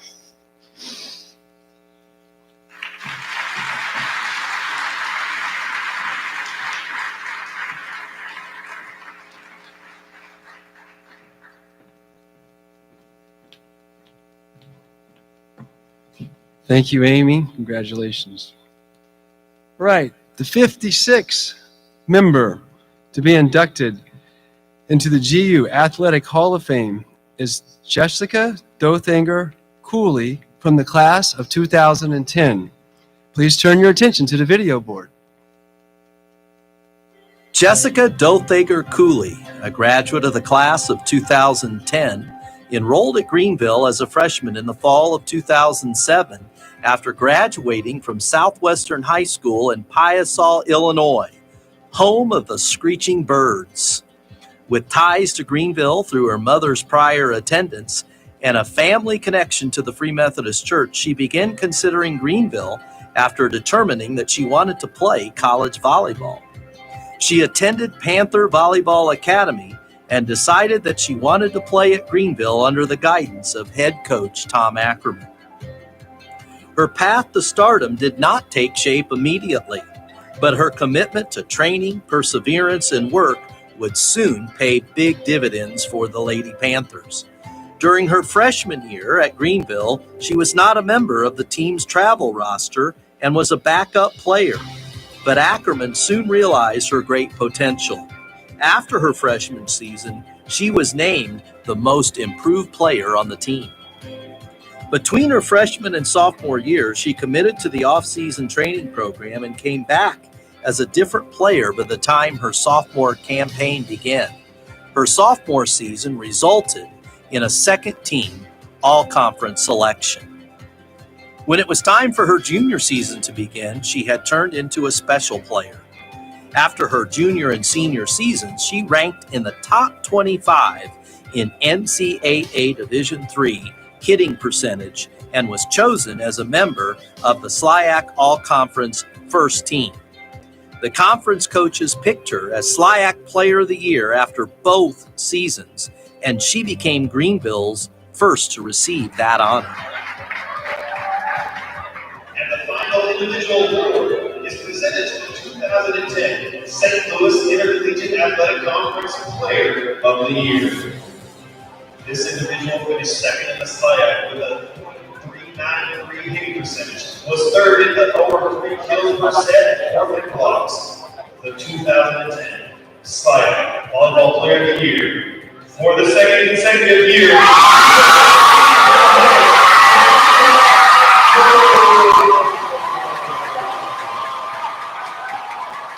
In 2009, the women's volleyball team ended with a record of 18-12 and went to the finals of the SLIAC tournament, where they lost in 5 sets to Webster, falling 2 points shy of a championship.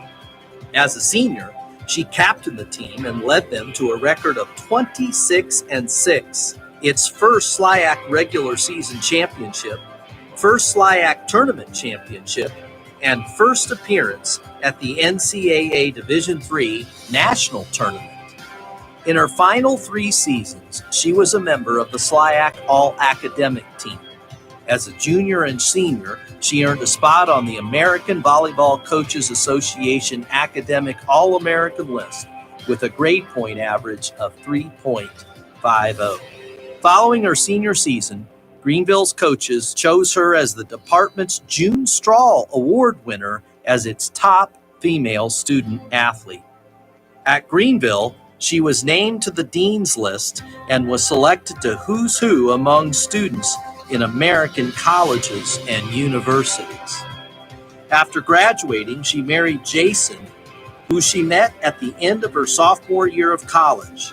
Professionally, she became a personal trainer, high school special education paraprofessional, C-team and JV volleyball coach before she and Jason became the parents of 2 sons, Emerson and Everett. Today, her energies are focused on her role as wife and mother while remaining active in her church. The athletic department is pleased to induct Jessica Dothager Koele into the athlete category of the Greenville University Athletic Hall of Fame. Here to accept her award, Jessica Dothager Koele.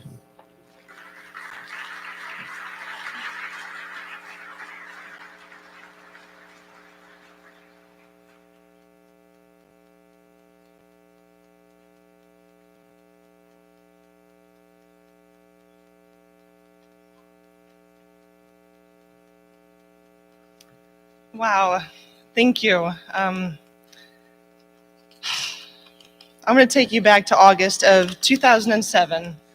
It was my freshman year, and we're in the middle of circuit training right over here in H.J. Long. And anyone who has been in the gym in the summertime knows how hot it can get in there. So I'm on the far end of the wall doing wall jumps with a few other teammates, thinking to myself, I'm dying. This is too hard. I didn't prepare well enough for this. I don't know if I want to do this again next year. And then Coach Ackerman had his individual player meetings where he let each of us know what our role on the team would be, a starter or a bench player. Well, not only was I a bench player, but I did not make the cut to travel with the team to the away games. Ouch, that hurt. Even more so come game day when I'm in my dorm room, when my friends and my teammates are away playing volleyball. It would have been so easy to give up in that moment. But I wasn't a quitter. My parents didn't raise me that way. They would always tell me, just do your best and God will do the rest. A total God moment happened after that. I had Philippians 4:13 pop into my head. I can do all things through Christ who gives me strength. In that moment, it clicked for me. I was part of a team, and I was part of something bigger than myself. I knew I wanted to be a starter. I wanted to be on that bus with the team and help them succeed. Was that goal going to be easy? No. But would it be worth it? Yeah. And would it take hard work on and off the court? Absolutely. I knew the only way I could accomplish that goal was relying on the Lord for my strength. So without God, none of this would have been possible. He is the first I give the praise to for this. I also owe a big thank you to Coach Ackerman. Thank you for not having me on that bus because it lit that fire inside of me. I greatly appreciate you taking the time to work with me and help me be the best I could be. You believed in me, you pushed me, and you gave me the opportunity to prove that I could do it. You had a passion and love for the game like I had never seen before. It was so fun and such an honor to play volleyball for you. Next, I want to thank all my teammates in all 4 years of playing here. In volleyball, it takes a good pass and a good set to have a good opportunity to put the ball down. It takes talking to your teammates about when to time up a block. So without those girls and the hard work that they put in to make themselves amazing, I would not be standing in front of you here tonight. We were a family and we worked hard for each other.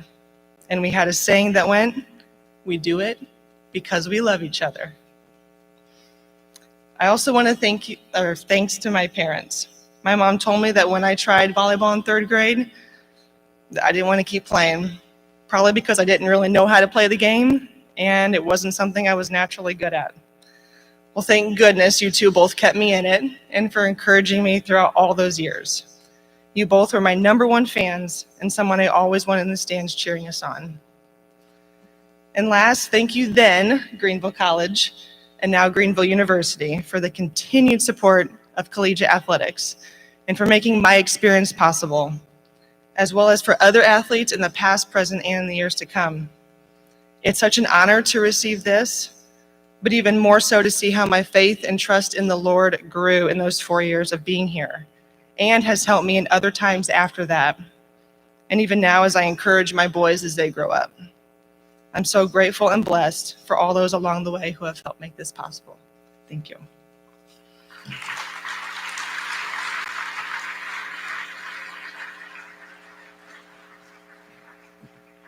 Thank you, Jessica, and congratulations. Now we're on to the 2021 Coach category Hall of Fame inductee. Here is the description. The coach to be recognized must have had a coaching tenure at Greenville College or Greenville University or been an alumnus that has demonstrated excellence in coaching outside of Greenville University. These individuals must have displayed a strong connection to Greenville University athletics as well as the philosophy and ideals of Greenville University. The 14th coach to be inducted into the GU Athletic Hall of Fame is Coach Brian Patton from the class of 1988. Please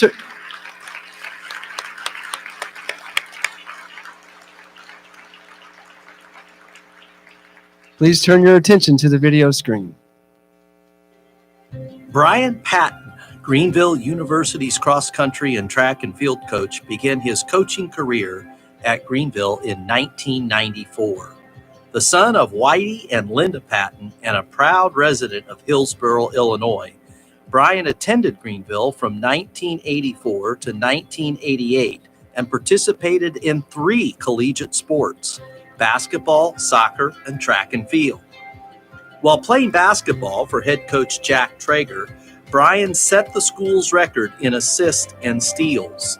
He competed in soccer for Coach Tom Stonebreaker in 1986 and was the Prairie College Conference steeplechase champion for Coach Bob Johnson in 1988.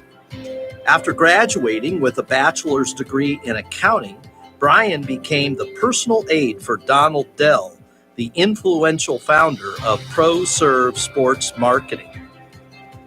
After leaving ProServe, he joined his parents' accounting firm in Hillsboro as a certified public accountant and coached high school cross country and basketball as well as junior high track. In 1994, Coach Traeger, Greenville's athletic director, approached him about leading Greenville's cross country and track and field programs as a part-time coach. He accepted the offer and is now in his 28th season as Greenville's head coach. Under Brian's direction, the men's track and field teams have been crowned NCCAA champions 10 times, while the women's team has placed as high as second at the NCCAA championships. He and his track and field staff received 10 NCCAA National Coach of the Year awards. In 2019, he was inducted into the NCCAA Hall of Fame for his outstanding leadership and service to the Christian National Organization. Since the inception of the official SLIAC Track and Field Championship in 2017, the men's team has yet to lose an indoor or outdoor SLIAC team championship. The women's team won 3 SLIAC championships while finishing second every other year. He and his track and field staff are 9-time SLIAC Coach of the Year award winners. With Patton at the helm, the men's track and field team finished 6th in the 2015 NCAA Division III Outdoor Championships, 7th in 2003, and 8th in 2014. He was chosen as the NCAA Division III Midwest Regional Coach of the Year in 2003. On the cross-country course, Patton's cross-country teams have left their mark, collecting 34 SLIAC championships, split equally with 17 men's and 17 women's titles. He and his staff are recipients of 32 SLIAC Cross-Country Coach of the Year awards.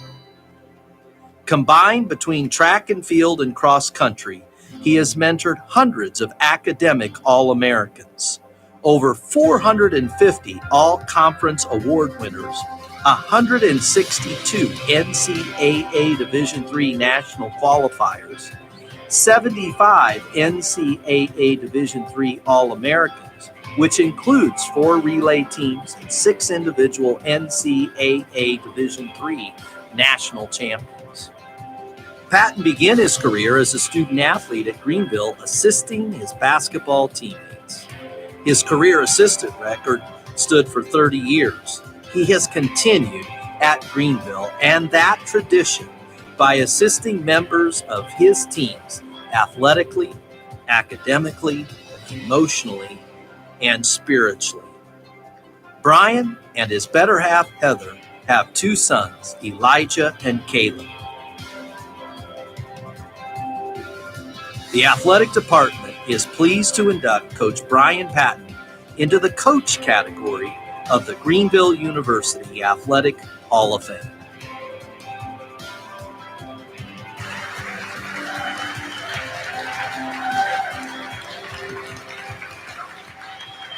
Coach Brian Patton.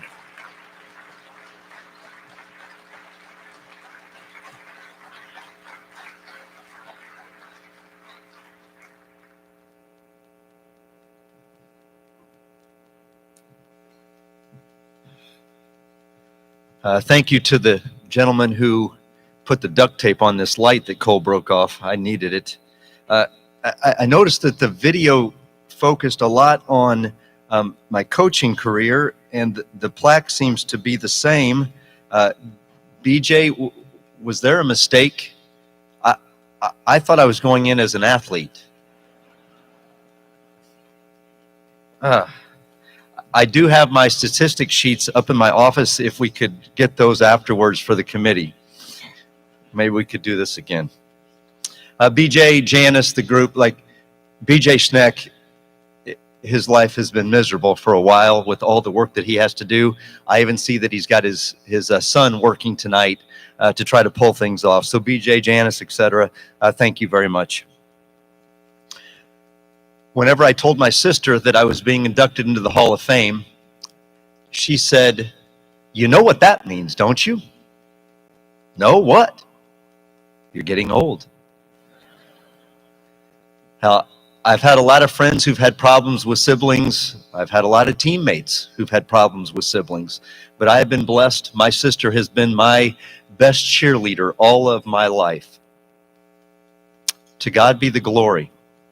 He has been merciful to me, a sinner. And the boundary lines have fallen in favorable places. For those that know me, you may find it hard to believe, but being my parent wasn't always easy. But that's okay, because most of the things in my parents' lives were not easy. My dad was one of 10 kids. I was going to say, and they were poor. But I think whenever you say he's one of 10 kids, you get the feeling, to have 10 kids in a house, they must have been poor. My mother was born in World War II at the end of it. So just if you're trying to date her, she was born during World War II in England. My mother was an English citizen. My grandmother was an English citizen. And my grandfather was an American soldier. And she came across as a little girl on the Queen Mary after the United States had taken it from a cruise ship and had it service our troops and their family members. My parents did not have a lot.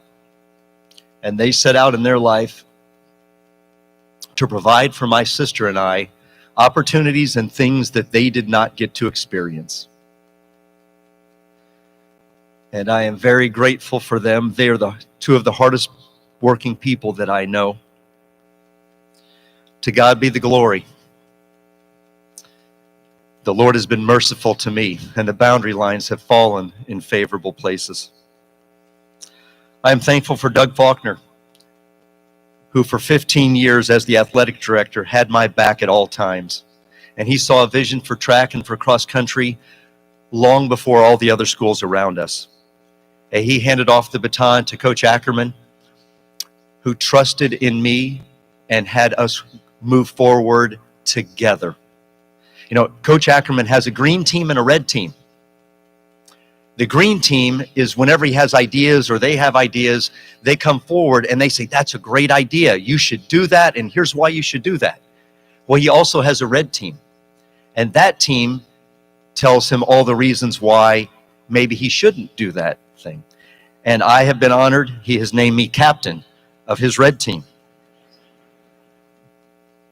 I've often thought these awards should not be plaques, but puzzles. So we could share those with those that have helped us to become who we are. And those that I've already named, along with a few others, would receive pieces of this puzzle. One of the pieces would go to Dr. J.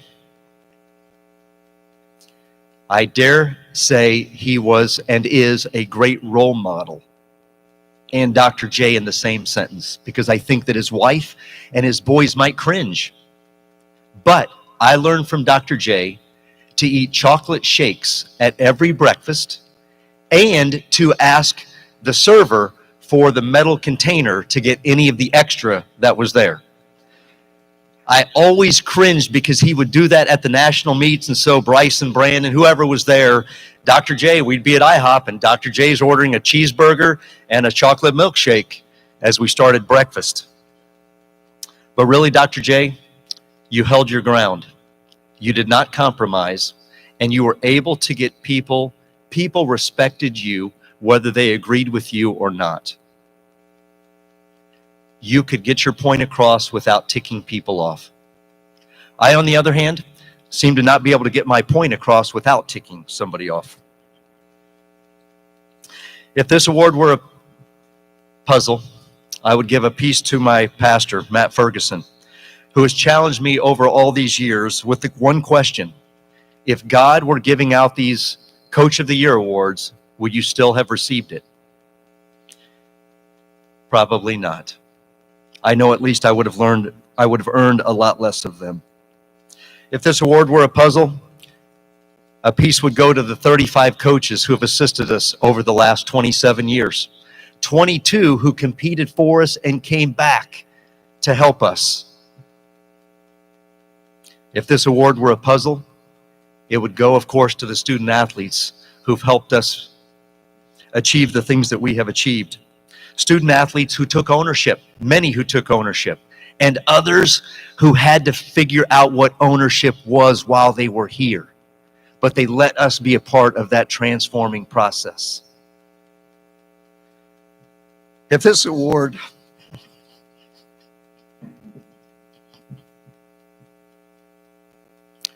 were a puzzle,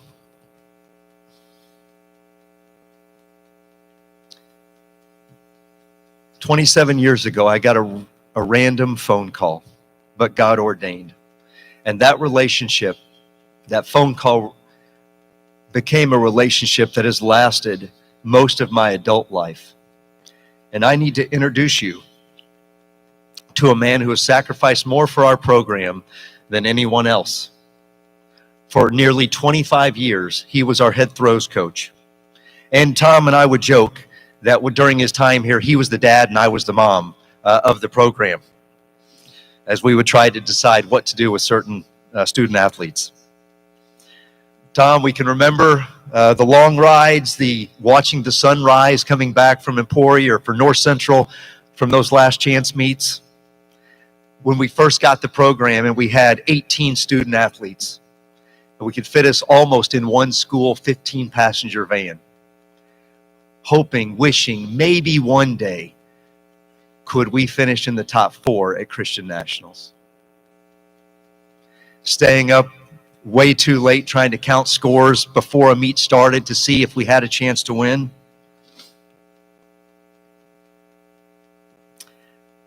DMSO.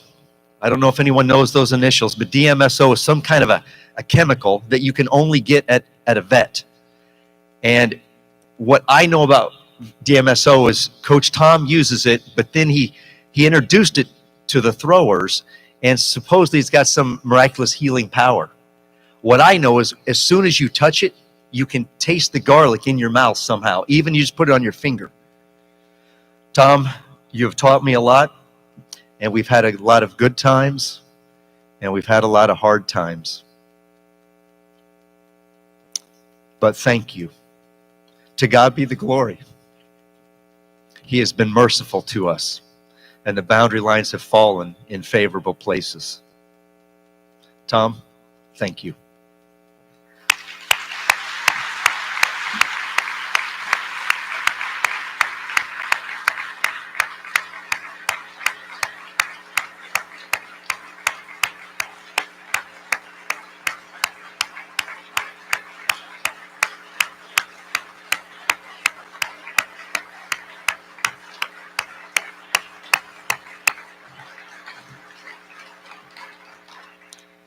That's the way to make him feel really uncomfortable. Thank you for helping me. When President Smith hired me, Ish said, "I'm not hiring you as the head coach of track and field. I'm hiring you as the minister of track and field." And I have to admit that I have not always been a great minister, but I've never forgotten that challenge. For those that know, coaching is a family affair. And the Lord has blessed me with a pastor's wife who, when seeing the ministry opportunities, has said, "I'm in, let's go." And that has required a lot of sacrifices in our house and outside of our house, on the weekends, each day, at night, holidays. There have been trying times, but they've been very rewarding. The Lord has also blessed me with 2 young boys as an old man. When they become seniors in high school, I'm going to bring a whole new meaning to senior night. Both boys think the team members are their older brothers and sisters put on this earth for one purpose, and that is to entertain them. When one of them was 8, he thought he was a college kid. And now that he is 12, he thinks he's smarter than a college kid. To God be the glory. The Lord has been merciful to me, a sinner. And the boundary lines have fallen in favorable places. I've learned quite a bit while being at Greenville. I've learned that God doesn't waste much.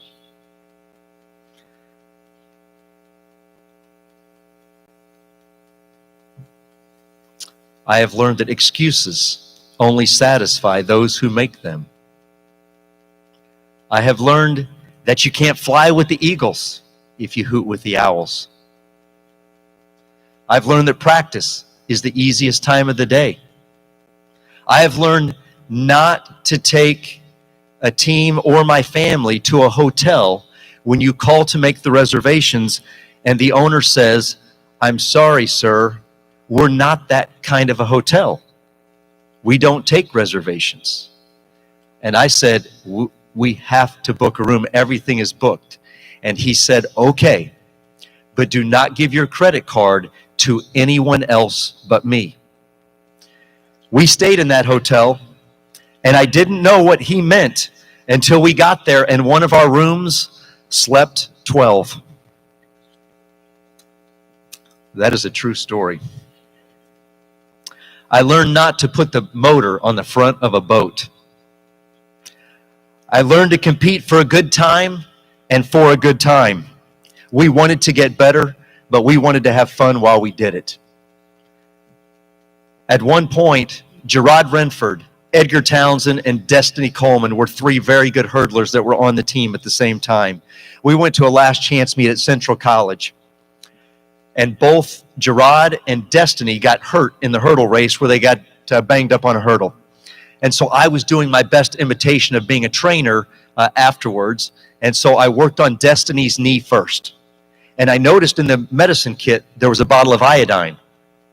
Well, for the old people, we know what iodine is. And if you put iodine on a gauze pad, it looks kind of bloody. And so I cleaned Destiny's knee, and I realized Gerard, sitting right next to her, wasn't paying attention. And so I grabbed some iodine and put it on that cotton swab, and then I acted like I was rubbing Destiny's knee, and then I went straight to Gerard's knee, and he grabbed my hands. Whoa, whoa, whoa! We've had some good times. I've learned never to tell someone they couldn't do something, because I have seen so many people do things that I never thought they could do. I learned the value of a spouse who loves the Lord. I learned how to find bed bugs at a hotel. Who looks for them? I guess you have to at some of the places that we stay. And I have learned that you can be successful by focusing on what you have and not on what you don't have. Those teams that were inducted earlier tonight, in the first 20 years that I was here, we never had a home track meet. Why? Because we had a 6-lane track with a high jump apron the size of a postage stamp and no steeplechase pit. Now, for those guys, that means something. Okay, Rich Winehandle, President Stevens, I know back in the day it was worse than that and you had to go to the high school cinder track. But you got to help me. This is new school, not old school. Imagine the team, all events except the high jump, practicing in the rec center at the same time. It was a circus, but we did the best with what we had. And I have learned to look at the Word of God on a daily basis. There are a lot of you who go out to battle every day and don't take the best offensive weapon that we have, God's Word. Some of you do not know God's Word. You don't know it. So when your family looks to you and wants to know what God thinks about fill in the blank, you don't know. Back in the 80s, they had the What Would Jesus Do bracelets, the WWJD. Great saying and all, but you don't know. You can't do what Jesus did if you don't know what he did. You can't do what he did if you don't know it. You may not always live out what you profess, but you will undoubtedly live out what you believe. Let me say it again. You may not always live out what you profess, but you will undoubtedly live out what you believe or don't believe. What are you living out? If you're a worrier, if you have a happiness graph that goes up and down based on how your day is and you don't have an underlying joy, if you don't have a peace that passes all understanding, if you don't seem to have a lasting purpose, then stop doing it your way. Proverbs 3:5-6 says, trust in the Lord with all your heart. Lean not on your own understanding. In all your ways acknowledge him, and he will make your paths straight. Let me tell you something. If we've not had an impact for the kingdom of God these past 27 years, it's been a monumental waste of time. Because when I stand before God, He's going to look at me and say, I gave you a platform. I gave you teams. I gave you a family. I gave you talents.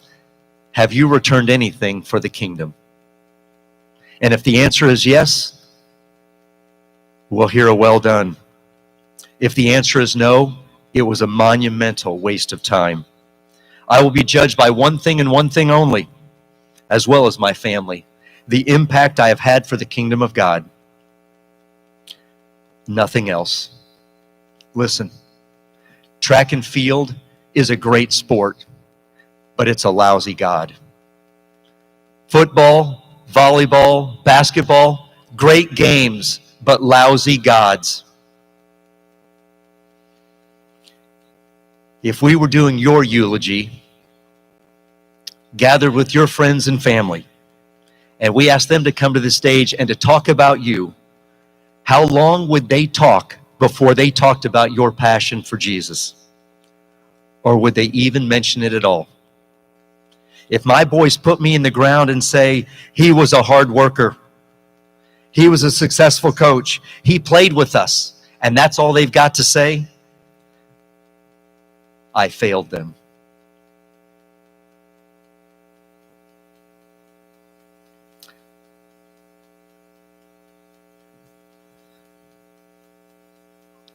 For 30 years, I've waited for this moment. I did never tell anybody, but I can remember they started the Hall of Fame right after I graduated Greenville. And I just hoped, just wished, just dreamed that one day this could happen. And over those last 30 years, I've also thought about, I don't know. I'm old. I'm 55. But it started about when I was 30. I started to think about what would I say if I was dying and I was afforded the opportunity to say something. Hit by a car, I'm in a car wreck or something, and a passerby comes and I can pass a message on to my sister or to my family or to my friends. What would those words be? And they are two. And I leave them with you tonight. Follow Jesus. Thank you.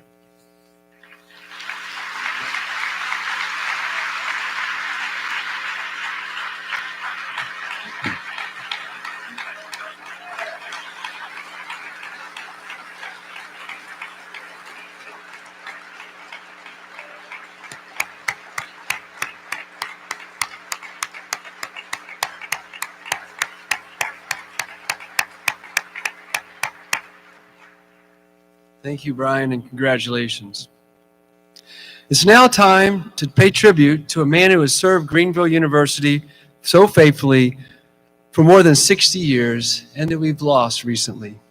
On August 18th, 2021, Dr. Robert Ish Smith, GC class of 1957, 1992 Hall of Fame inductee and Greenville retired president, passed away after an illness. We'd like to direct your attention to the video screen for a tribute to Dr. Smith.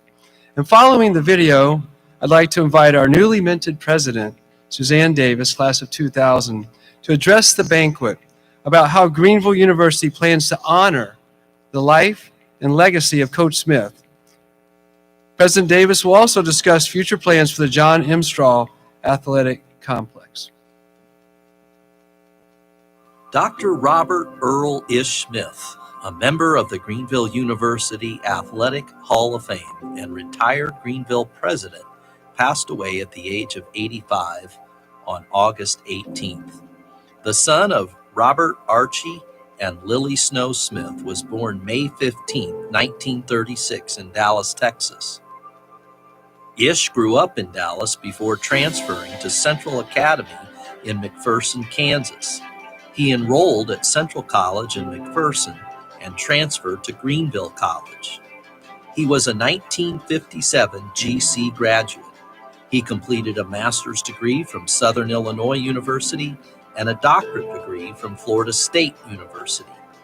Ish and Joanna Riggs were united in marriage on August 30th, 1957 in San Diego, California. They enjoyed 60 years together before her passing on June 5th, 2018. Early in his professional career, he coached baseball and taught physical education at Taylor University for 3 years. His mentor and former coach, John Strahl, persuaded him to return to Greenville in 1961, and he was head baseball coach for 11 seasons. Eventually, he became assistant to the president and director of alumni affairs. In 1977, he became the vice president of institutional advancement at Greenville College, a position he filled for 16 years before being appointed as Greenville College's 9th president. He served as president from 1993 to 1999. He spent a portion of his retirement years as an area director for the Fellowship of Christian Athletes in South Central Illinois. However, it was his career accomplishments in international baseball that brought notoriety to Greenville and made Greenville the international baseball capital of the world. He ascended to the presidency of the International Baseball Federation and the United States Baseball Federation. As president of the International Baseball Association from 1981 to 1993, he is the person most credited with having the sport of baseball added into the Olympic Games as an official gold medal sport. For these efforts, he was a recipient of the Olympic Order, the highest honor given by the International Olympic Committee. Ish joined the United States Olympic Committee in 1977.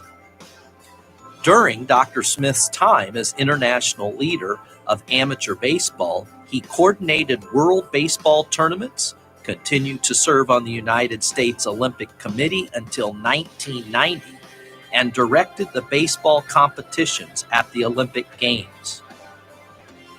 Baseball was allowed as a demonstration sport at the 1984 Los Angeles Games.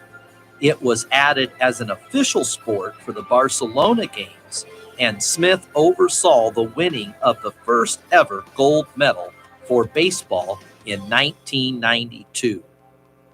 Smith received several honors throughout his career. A former NAIA National Coach of the Year after GC's 21-5 season in 1969, he was elected to the NAIA Hall of Fame in 1978. The NAIA created an award for baseball coaches and administrators named the Robert E. Smith Achievement Award, with Smith as the first winner. The award honors unselfish promotion of NAIA baseball. Ish also received the Gerald Turley Award, which is an award for service to the city of Greenville. As a lasting reminder of his contributions to the college, Greenville University plays its baseball games on Robert E. Smith Field, south of campus. He is survived by his son Chuck and wife Renee and daughter Cindy. His surviving grandchildren are Christopher Benton Oglesby and wife Kristen, Caleb Charles Smith, Casey Joanna Oglesby, Zachary Earl Smith, and Abigail Grace Oglesby. A granddaughter, Emily Jolene Smith, preceded him in death. Greenville University is indebted to Dr. Robert Earl Smith for his life of servant leadership to his family, Greenville University, and international baseball as he brought honor and glory to his Lord and Savior, Jesus Christ. His life will forever serve as an inspiration for those who played for him, worked with him, served under him, and were taught by him.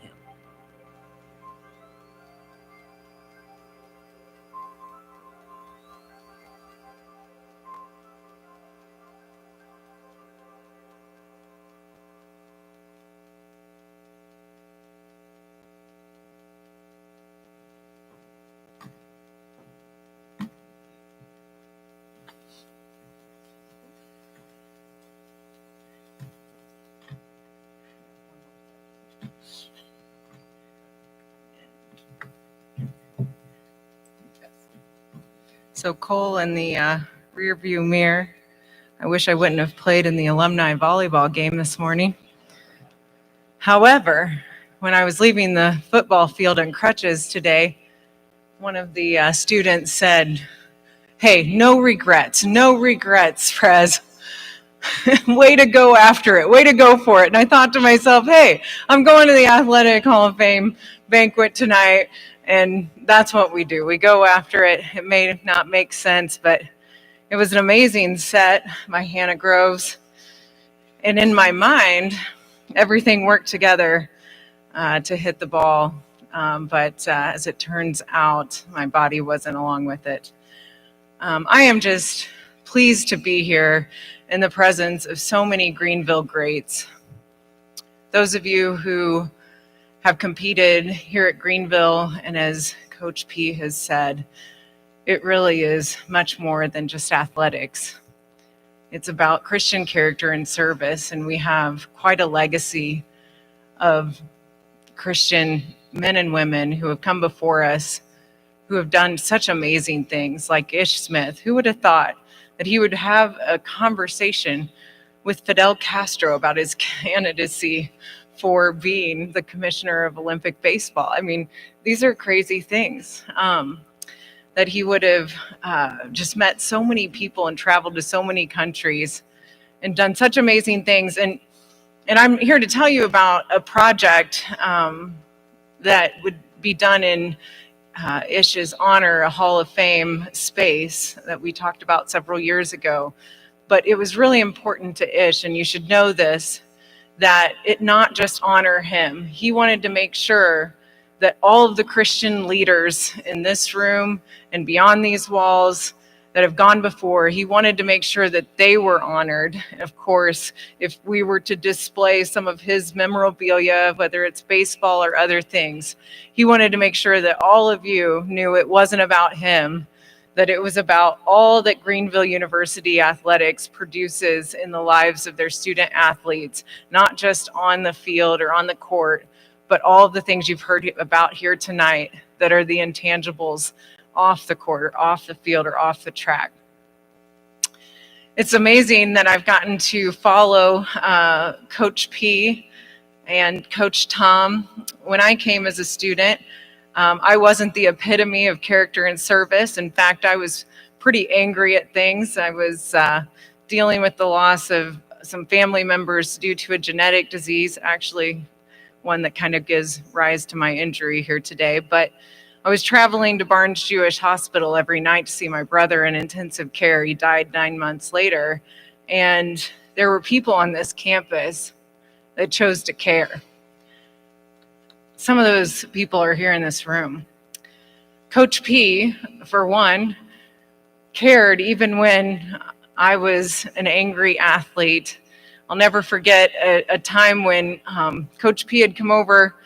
I was a sprinter, and I was always a little angry because I thought he spent more time with the distance runner. I'm not sure, guys. I think that's still true. But anyway, so I was a little angry, and I was just a little mouthy. And so he came over, and he's like, "Have you done all your workout, blah, blah, blah?" And I was like, "How would you even know? You're never here." Whoa. And so that escalated to a little bit of an argument. And I think Coach Tom even came over from the discus area. It was close to the bleachers, and was wondering what was going on. And so I may still hold the record for the most difficult female track athlete. I'm not sure. Have to confirm that with Patton. But anyway, Coach Tom taught me to throw the javelin. It was an amazing opportunity. So just even here tonight, when we talk about Ish, we talk about Coach P and Tom, and so many of you, I don't even feel like I'm worthy to follow that act, because you guys have been at this a lot longer than I have. But I do want to tell you just a little bit about what we have in store to honor some of these Greenville greats and to carry on the tradition of Christian character and service through our athletics and through our programs. And as many of you know, when you go to the track or to the football field, soccer fields, baseball, softball, that it's difficult to find a place to go to the restroom. You might notice that we still have outhouses, and that's not ideal.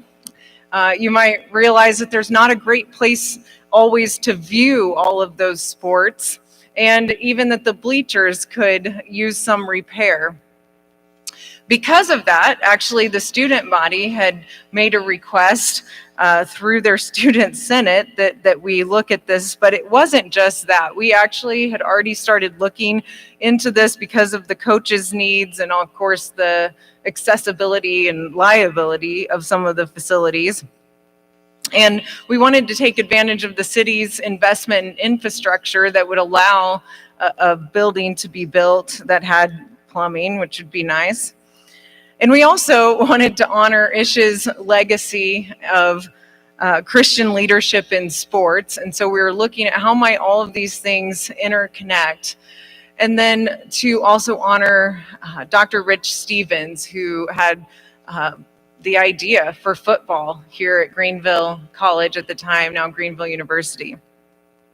As we were looking at these things and we launched into the comprehensive campaign a couple of years ago, we weren't sure how much money we would raise for student scholarships that were based on character and service, for experiential learning, which we want to make sure continues in the classroom, and for all the funding of faculty and coaches.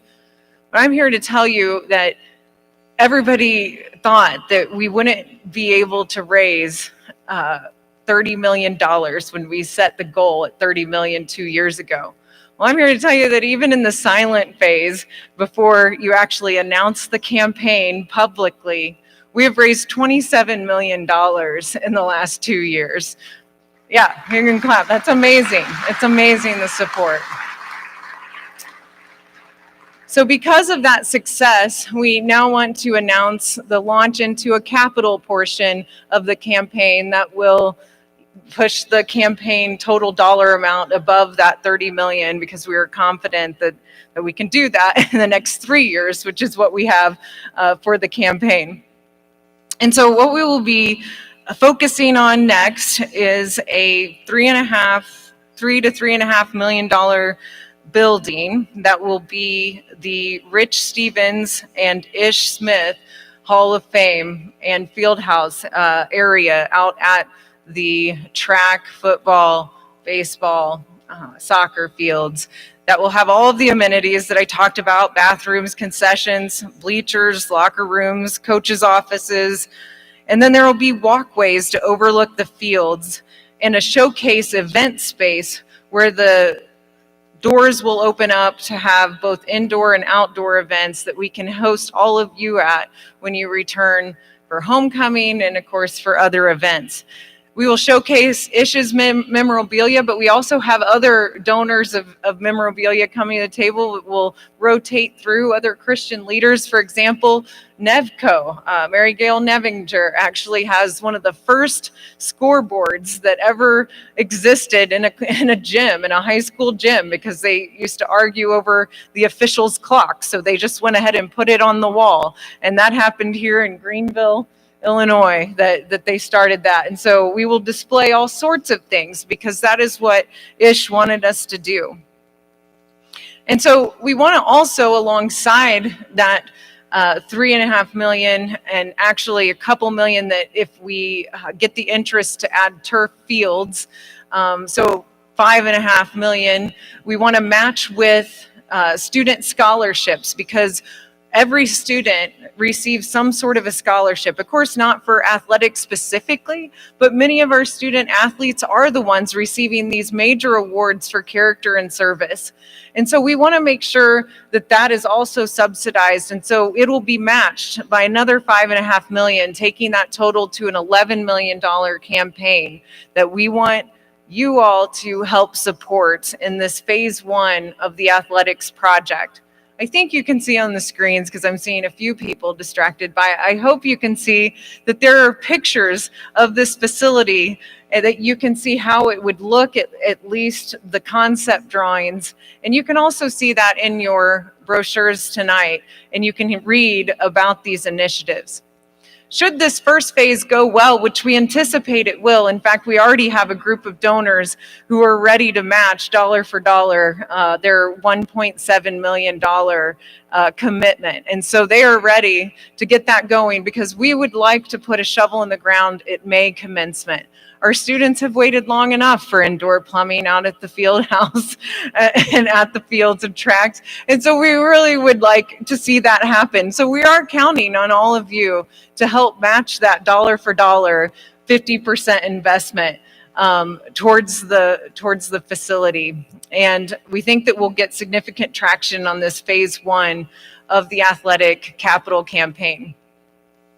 But we also think that there's additional traction to be had and that we will eventually raise $25 million on this particular project. And if we do so, that would be a phase 2 that would go across the street and essentially be an indoor track and field or track facility, as well as the courts, multi-purpose courts, and potentially even an auditorium in concert with the high school and the HSHS hospital system in the city of Greenville. So there's a lot of potential in phase 2. We don't know that that is going to happen until we see what everyone's willing to do in this phase 1 of the campaign. But we're really excited about this. We've been doing well, like I said, outperforming what anyone thought could be raised at Greenville. I'll never forget when I first came here just a few years ago, until just 2 years ago, I was told that we could raise no more than $1 million a year on annual fund giving. That doesn't include estate gifts and all those other sorts of gifts like endowments. And I said, I don't think that's true. Let's try to raise 2.5 million this year, and our advancement team raised over 2.5 million this year. So it is possible, and they're set to raise 3 million next year, and I believe that that's going to be the case. But it's really not about the dollars. It's really about what we talked about here tonight. I hope you heard so many examples of coaches, legacy coaches, who have impacted so many student lives. And many of you who are going on to do amazing things because of those coaches. And we want to honor Rich and Ish, who gave so much to our campus as presidents and as leaders. And we want to just celebrate, just as Ish said, and there's a quote in the program tonight of why he wanted to do this, which is to celebrate the student athletes, alumni, and friends, and just continue to connect with not just people who have come through Greenville University, but so many others who value Christian character and service. And so we're going to talk just a little bit more about that tonight. I'm going to invite our campaign chair, Mr. Jerry Hood, who's a board member, to just talk a little bit more about how you could help. First, I'm going to wait on my crutches, and my apologies for this awkward transition.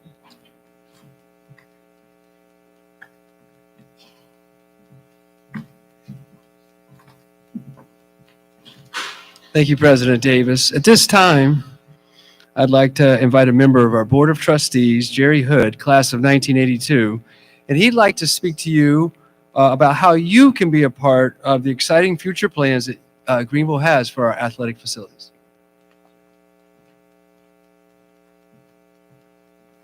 Thank you very much. And congratulations to all the recipients. Great honors. Really fun to be a part of this and be able to watch and listen to your words. Christ is still changing lives on this campus, which is really exciting.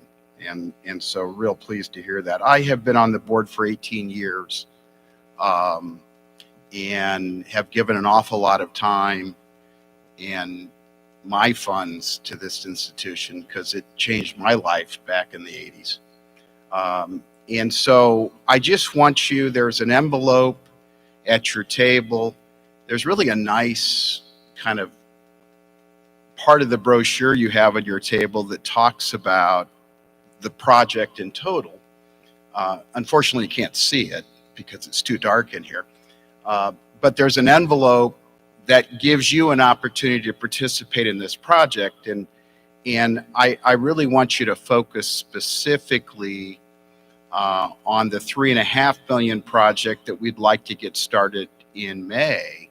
And I want you to think about that for a couple of reasons. One is the impact that Ish and Rich Stevens had on so many lives for the benefit of Christ over all these years. I think we really want to work hard to recognize and honor these gentlemen.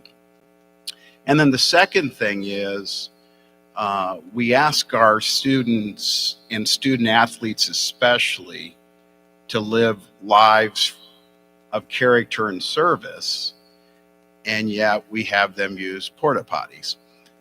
It would really be nice, especially if they're asking us to provide a better level of service for them, to be able to provide that. So there's an opportunity, there's a basket as you're walking out. If you feel so led or moved to go ahead and fill this out, or it can be sent back. But there's a group of us that are committing funds to this, and we're willing to match that first, up to the first 1 point, whatever the number is, 1.7, I guess, is about what we need to get this thing rolling. But would really appreciate you prayerfully considering that. And once again, thanks for allowing me to be here, and it's been great to hear the stories.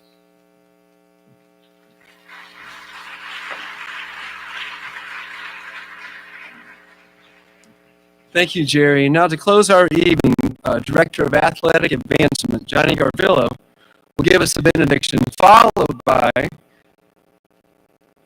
Lynn Carlson, our head baseball coach for the last 26 years, is going to lead us, class of 1993, will lead us in our alma mater, after which we will be dismissed, and the words of the song alma mater are going to be on page 10. Johnny, please.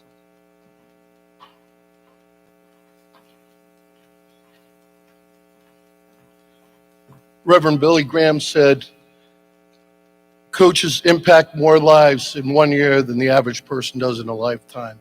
And I believe that can be said for professors and teachers. And we heard it here today with Coach Patton and so many others. I'm honored to be up here.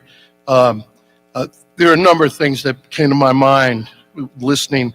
And it was Cole Johnson said the greatest joy of, it's a greater joy of being a Christ follower than any athletic winning any athletic event, and I couldn't agree more. So I'm going to close. The prayer's already been said by Coach Patton, and if you bow with me, and I'd just like to pray this short prayer. To God be the glory. The Lord has been merciful to me while the boundaries are favorably laid. God bless and Godspeed.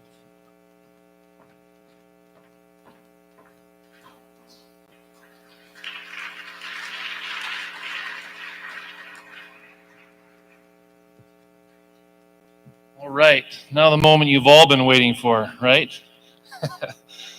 The culminating event of the evening, for sure. So we're going to sing the alma mater, which I know we don't even need this, do we? We all know this by heart, hopefully. But if you do, for some reason, I was told page 10, although the pages aren't numbered, so who knows where page 10 is. So somewhere in here, hopefully you can find that. But if you do know it, then please sing along. And if it's in there, good luck reading it in the dark. But here we go. In the midst of rolling prairies, 'neath fair skies of blue, please stand, stands our noble alma mater, glorious to view. Swell the chorus, speeded onward over vale and hill. Hail to thee, our alma mater. Hail, all hail, Greenville. You all are dismissed.